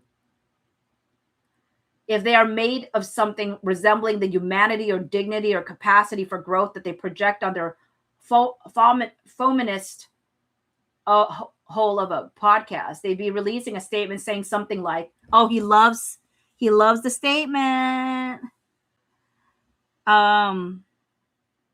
Oh, Gloria said, "I literally have the definition for dumb juice above. Dumb juice, internet slang, a figurative drink you sip when you do something foolish, overthink a simple task, or stay in a bad situation, like a toxic relationship." So he's basically saying that Justin was stupid for staying in a toxic relationship with him and his wife. And of course, this is the first version of what Ryan wanted Wayfarer to say.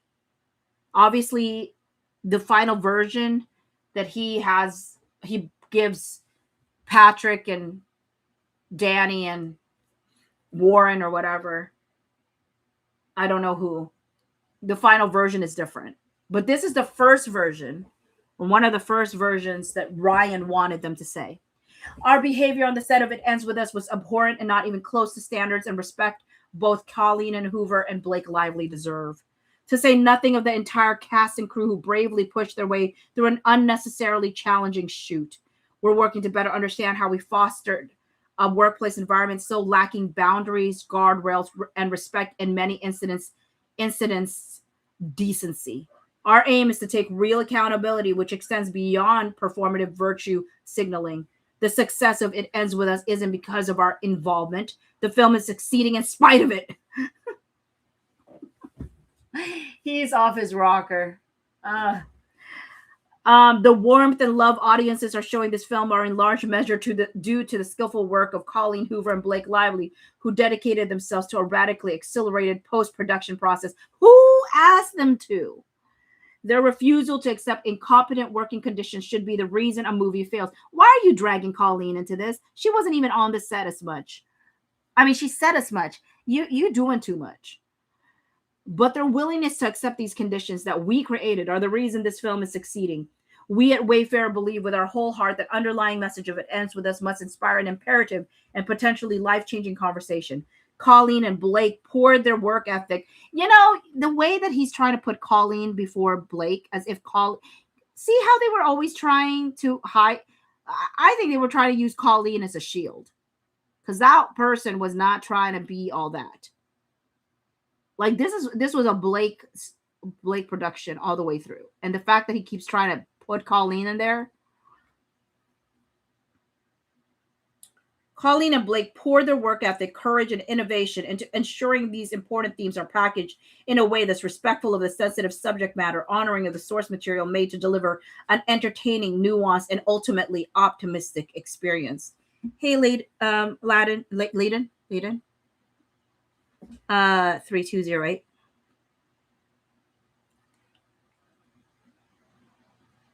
Our goal now is to take a step back and conscientiously reflect on this experience.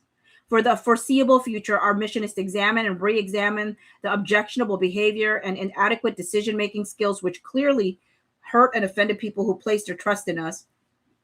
In doing this work, we continue to support the incredible cast and crew from the background. They've worked hard to construct a film which is being embraced all over the world with sincerely Justin Baldoni and Jamie Heath.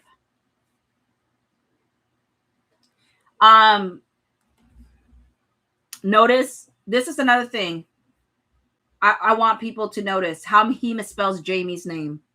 So I was trying to find any like text message with Blake, where she may have misspelled Jamie's name. Because whenever it's spelled this way, is Ryan. Because I think I've seen Blake correctly spell Jamie's name. So if I ever see Jamie's name misspelled, I know it's Ryan.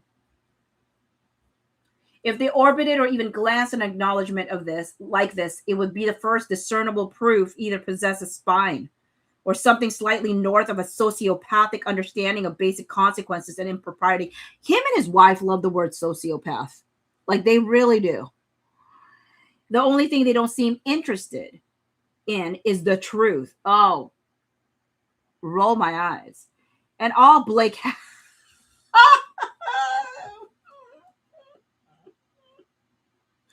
And all Blake has is the truth. I think all Blake has is everything but the truth. Like, even one of the 26 things on the list she read out loud to Baldoni, Jamie, and Todd. 26 or 30 or 17 or what? Like, let's throw out a bunch of numbers, right? Here's the thing that cracks me up. And because it's not even true. Like, even one of the 26 things on the list she read aloud to Baldoni, Jamie, Todd, Angie, and Josh, who were all sitting in our living room. I'm sorry, when did Josh show up on this January 4th meeting? He did not. Why did he remove Alex Sachs from there? Alex Sachs was the one that was there, not Josh. Either Ryan Reynolds has the worst memory or is very strategic to put in Josh's name rather than Alex Sachs's name. I have no idea. Would be considered irretrievably monstrous and shocking. I think it's fine to play through the weekend, but I'm flying blind when it comes to Blake. We haven't had the chance to fully discuss the right course. I know she'll have a clear perspective. Unless something changed, all she cares about is the creative and well-earned outcome. But I happen to think some action is necessary. She should not be subjected to some eye-rolling narrative of the controlling bee. If I were those two guys, I'd be jumping in front of this now with energy.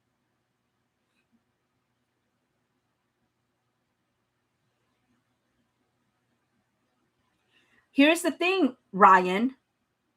If you had just let Justin promote how he was promoting, nobody would know she was a controlling bee. She is a controlling bee.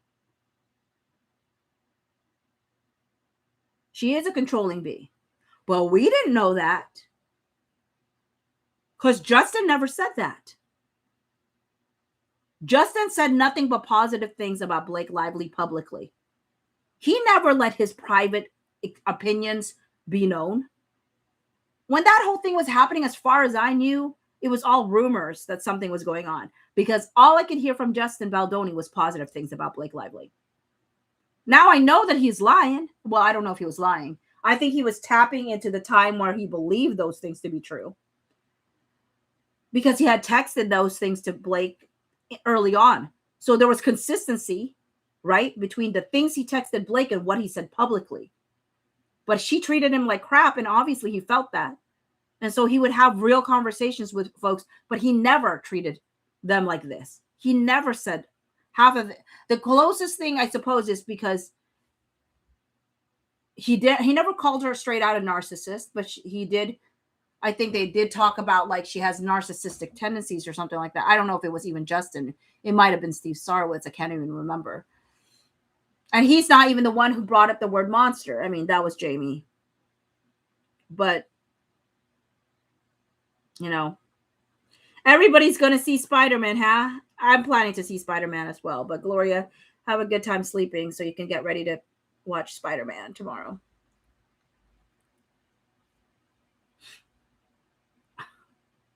Warren, oh my word, butt kisser. Warren said, first of all, I love your writing. I've read this a couple times. I think we should chat. I can't respond in a way that plays at the same level. Simply, you're right. They can't have some expectation that she's going to make it fine for the offender. Nor do I think these guys have the humility or capacity to be proactive in that way. I think their instincts are self-serving and quite the opposite. I think a lot of these are bots. Sarah and I are looking at it. My belief is that he's orchestrating a narrative and probably has a crisis team plotting his moves here. Is the exact opposite of what should be happening. This narrative of he's the only one talking about the book and domestic violence smells of foul play. Not to be an alarmist. Call me when you land. Todd is so disappointing on this. That's why I like Todd Black. If he's a disappointment to Warren and Ryan and all them, he's A-okay in my book. Because he probably did something. Because I remember hearing Todd Black, and I remember thinking that guy is a guy that has integrity. So if they're thinking he doesn't have integrity, and the people that I've seen them describe as having integrity, I'm like, okay, I don't trust your version of what integrity is. So Reynolds, Ryan says, Todd and Ange are effing textbook ineffectual elderly people with no you do understand you're an elderly person, Ryan, right? You do understand that. Because how old is Ange Gianetti? Ange Gianetti.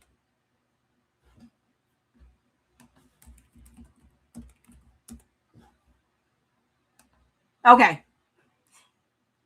Ange Gianetti is older. Is she though? That can't be. This is this is the wrong Ange Gianetti, because I've seen Ange Gianetti and she is not that old.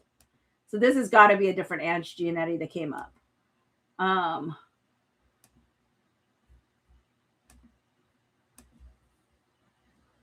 Let's see here.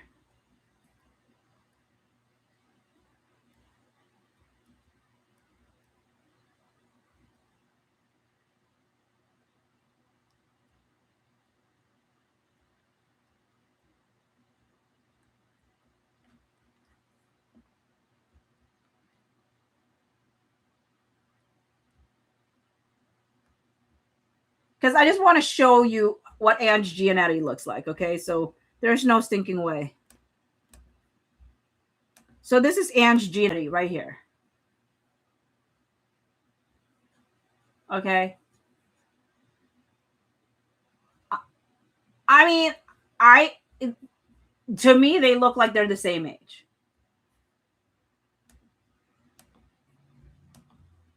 Personally.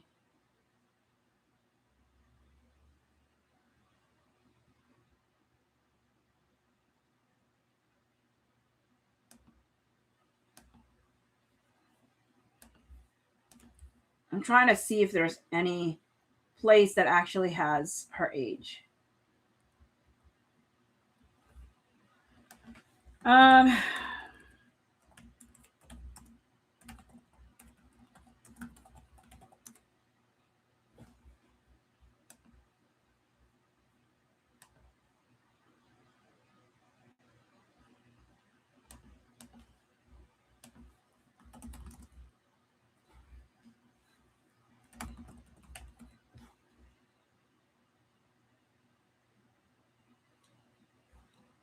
Okay, but anyways, this is Ange. I feel like they seem like the same age. Todd Black.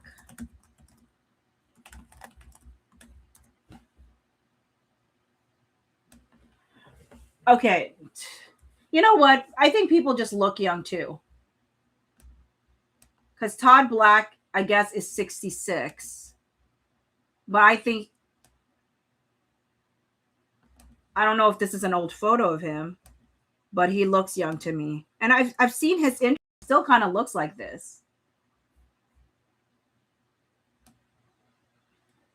I mean, to me, he looks like he's in his 50s, 40s, even. I mean, in this photo. So maybe, I don't know if this is the most recent picture of Todd Black. But I do recall seeing an interview with him, and he looked. Oh wait, no. Okay, I stand corrected. This is how he looks now. I knew that was got to be a young picture.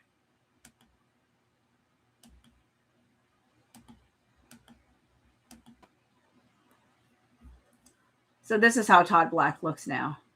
So he does look older. He's got his gray hairs and stuff like that. But the fact that he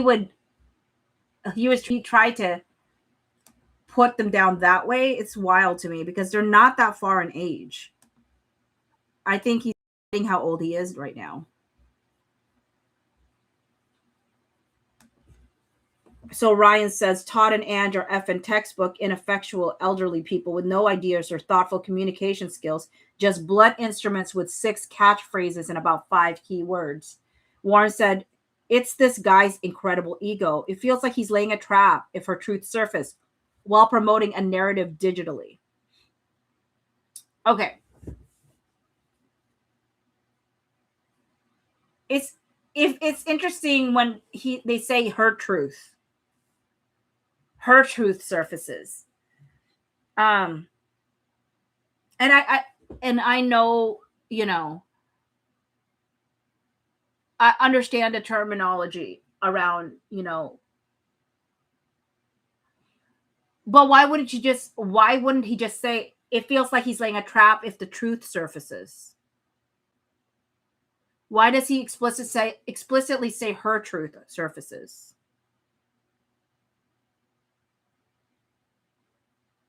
Isn't that an acknowledgement that there's another side to the story that wouldn't be in line with her version of what happened? Instead of just calling it the truth, he specifically prefaces it as her truth, which I find very interesting. Because when you hear Justin Baldoni and them ever talk about everything, they call it the truth. And yet, I think Warren even here understands that it's not the truth, but just like her version of what happened. Ryan said, yeah, but honestly, someone is just going to tell a journalist the real deal and it's going to blow up in his face. I mean, Ryan, didn't you already tell Jenna Redfield or something? I mean, not you specifically, right? But somebody convinced Jenna. Someone convinced Jenna to go to the newspapers because she wasn't. We're going to give you this info that Ryan and Blake are holding close to their chest that nobody knows, but somehow is telling this random content creator. So that this random content creator will then go to the news with this information so that the news will run with it, but they don't. And they get real frustrated that it doesn't run. And they have to wait until December to run this story.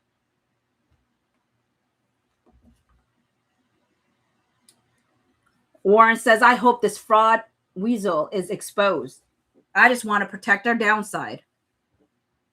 The movie working is everything. Let's see if the noise subsides. And then he gives a link to an article and said, this is all spin. I think we let it burn. And then Reynolds says, how'd that work out for Depp? And Warren said, not well, created both of them ultimately. That's why he's an egotistical weasel with a God complex. This is another reason why I think that Reddit poster was a plant by Blake and Ryan, because there's some language that that makes me feel that way in text messages that they have with people. JGS and I spoke with Leslie. She's in it with Josh and the studio. She has a relationship with this woman, Melissa, that has been retained by Baldoni. She's the Brit that worked with Depp. Call me when you want to discuss. Leslie should definitely engage the studio and fight back. Oh,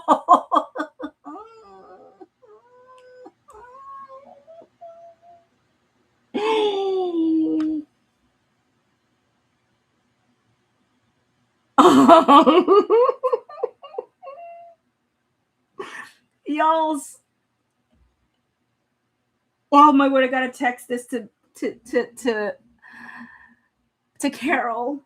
But listen to what Reynolds says here. Leslie should definitely engage the studio and fight back in any way necessary. But I think we just stay quiet and let Baldoni do his thing. Probably best not to get lost in the comments section. I understand the industries of Twitter and the gossip crowd, but nothing shuts people up like victory. Millions of people will see and talk about and be affected by this film this weekend. A film be strongly authored. Oh my word. Okay. Let them effing quibble about how strongly. Let that human rounding error, Baldoni, play his little game. This is a giant victory. Congrats. Baldoni wasn't even playing any games. That's the thing. Y'all keep thinking like people are like you. He was not, he's nothing like you. He wasn't doing anything that you were assuming he was doing. But this part, Leslie should definitely engage the studio and fight back in any way necessary. Look at the date of this, August 9th. Leslie should definitely engage the studio and fight back in any way necessary.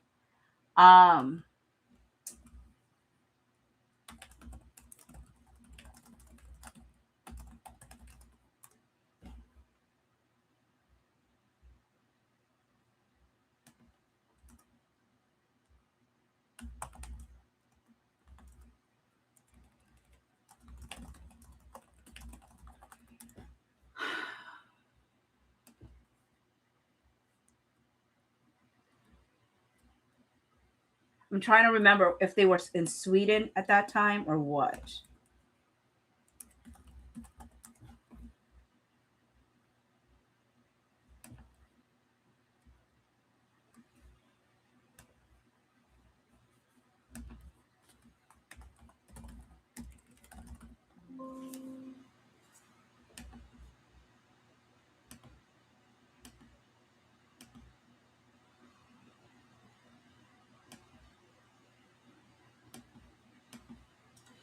I'm trying to remember.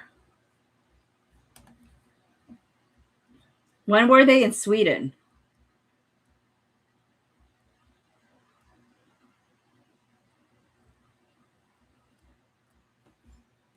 Can people remember? Where were they in Sweden? When were they in Sweden? Because here's the reason why I'm laughing. When he's like, Leslie should definitely engage the studio and fight back in any way necessary. But then he goes, but I think we just stay quiet and let Baldoni do his thing. Which, this sounds like, you know, here he's saying that Leslie should. My question to you when he says, but I think we stay quiet, is he's, this is why I find it funny. It's this thing. If I can find it.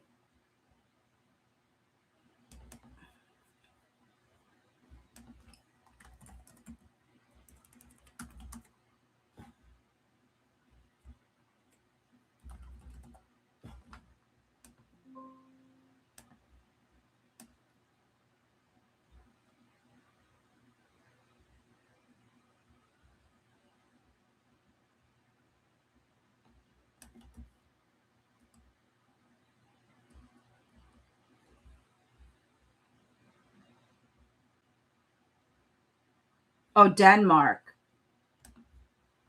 It's Denmark.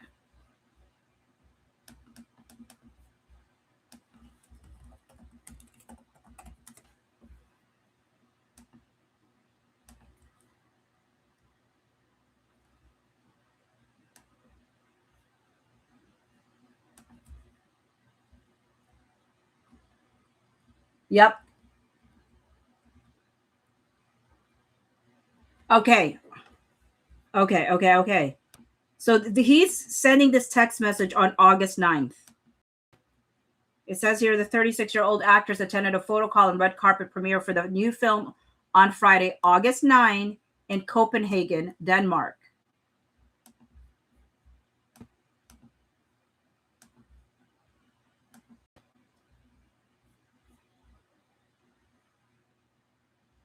It says, hi, it's Les, just checking in to tell you I'm thinking about you, B, and the family. Hugs to all XX. This is the one that I always felt like was a burner phone used to pretend to have some sort of something or other. Because I think they knew they were going to sue and they were going to create some fake kind of messages. Because how are you telling me that this person has been your PR person and she has to tell you, hi, it's Les? She doesn't say this is a new phone number. Please save it. She just says, hi, it's Les, just checking in. And why are you telling me that you in the height of in the height of like a crisis, she only texts you on August 29th here and doesn't text you again until October 23? This is a burner phone. October 23 is his birthday. That's how few and far between you all text in the height of a crisis. On August 29th, she says, hi, sorry to bother you, but this is clogging my inbox. I'm not answering. And then he says, thanks for sending. It's imperative we stay silent on everything and speak to nobody. As I mentioned in Denmark before Blake's premiere, to not talk to anyone about any of these attacks on Blake. Just making sure you haven't done that at any point. I think this is sweet. Bart said this, but the only thing to do is remain quiet for now. I have not, per your instructions. He says this the same day that Claire Ayub is going into Steve Sarowitz. I mean, having this phone conversation with Steve Sarowitz. This is the same day, at least. And he gets recorded without his knowledge. But he's claiming that he said, as I mentioned in Denmark before Blake's premiere, to not talk to anyone about any of these attacks on Blake. So going back to the August 9th text messages, he says Leslie should definitely engage the studio and fight back in any way necessary. Now, he did say that at 12:02 p.m. He could have had a change of heart because he does say, but I think we just stay quiet. So it could be the same thing. It could be correct that he just said to not talk to anyone about this, but I don't think it matches what Leslie did in the end. So was she just disregarding what he said or what?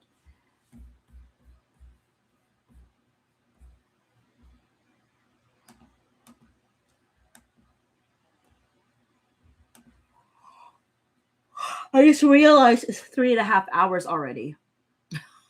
I gotta end this. So I'll end it with this one, but there's 4 more text messages from Ryan Reynolds that I want us to look at. Warren said, I totally agree. Reynolds says also, if we ever need to, B can just go on record and explain what working with him was like in the most plain language possible. I mean, yeah, why didn't she just do that? Why didn't she just go on record? Warren said, yes, if she has to. Let's see how it plays out. But by the time she's forced to say something, we should have all his cards out on the table. Well, he laid out all his cards to the world. Blake Lively still never did. I just read the article. I would imagine if there isn't a lot of moves on his end here. We shall see. How is she doing? It's on track for 51 mil. Wow, let's see if it holds. And Reynolds goes, wow. I mean, that's the thing, though. They could have just enjoyed it. I don't know why they allowed things to, like, there were so many options for Blake Lively at that time. they acted like there was no other possibility for her, but there was always other options she had. Um, there was always other options she had. So I don't understand why they kept asking that I mean, talking as if the only thing that could save her from all of this stuff is upsy.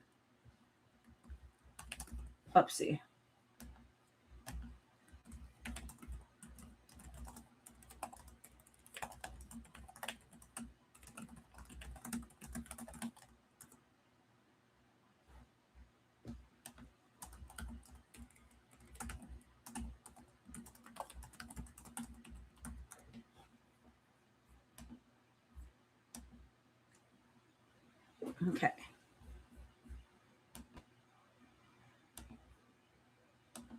Okay, this is the last thing before I go to bed. If this is even an article, okay. It ends with us director fought with Blake Lively over final cut. I'm late to this. There appears to be a rift between It Ends with a star Blake Lively and her director, co-star Justin Baldoni, who hasn't done much press for the film. Social media sleuths noticed that the cast wasn't really taking photos with him either at the film's recent premiere. A bunch of media outlets have caught on to the friction and are now wondering what is happening between these two. It turns out it's an old-fashioned editing room battle that we have going on here. Multiple sources are now saying that there were competing cuts of the film. Apparently, Lively took over Baldoni's edit despite his cut having scored higher with audiences. How did Lively get away with this? She has a powerful husband, Ryan Reynolds, Deadpool himself, who basically took over the movie and buddied up to author Colleen Hoover to see that their cut won. The end result is that now Justin Baldoni and Blake Lively hate each other, according to Schneider's sources, adding that Lively has a massive ego and Hollywood can sometimes tend to reward that. It's wild that the cast would shun Justin and not do press with him. It makes no sense because he's the only one acting professional, added a second source. Baldoni has directed movies in his career, 2019's 5 Feet Apart and 2020's Clouds. He's best known for his role in the CW series Jane the Virgin. What's happened to him in this latest project isn't fun to hear about. He deserved better than being plunged into a stew of egos. The end result is that It Ends With Us has received very mixed reviews from critics. Maybe hashtag release the Baldoni cut could become a thing on social media. With that said, and given the hardcore fan base Hoover's novel has, the film is still projected to have a very healthy 25 million opening weekend. It Ends With Us is produced by Sony and based on the best-selling romance novel. It wasn't only produced by Sony, but okay, and based on the best-selling romance novel by Hoover. Lively produced the film. She's not the only producer of the film. Are we kidding now? Which co-stars Baldoni, Brandon Sklenar, Jenny Slate, Hassan Minhaj, and Hassan, and Kevin McKidd. Interesting.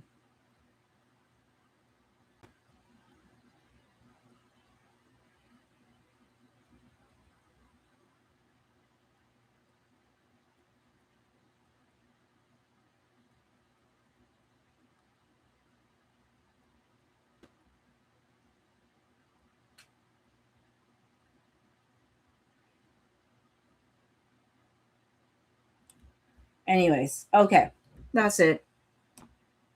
I'll try to figure out when I will do the last 4 texts from Ryan, but gosh.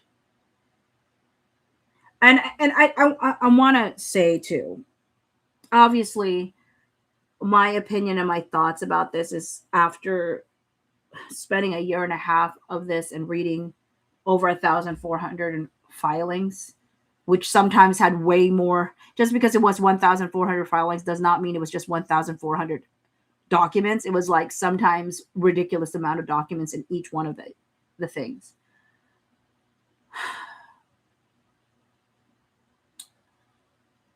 I recognize that pro Blake supporters are going to read these things differently, in the sense of the same way that they read Justin Baldoni's text message with distrust because they distrust Justin. I read these text messages with distrust because I don't trust Ryan Reynolds. So I don't know. Hi Alexandra. You said, Bocce, is this your latest live ever? Maybe on YouTube, but I did that 11-hour live, remember, on TikTok, and so that lasted from like probably, I don't know how early in the morning. Hi, Confessions of a Jaded Optimist. But anyways, I'm gonna go. Have a good one, everyone. Bye.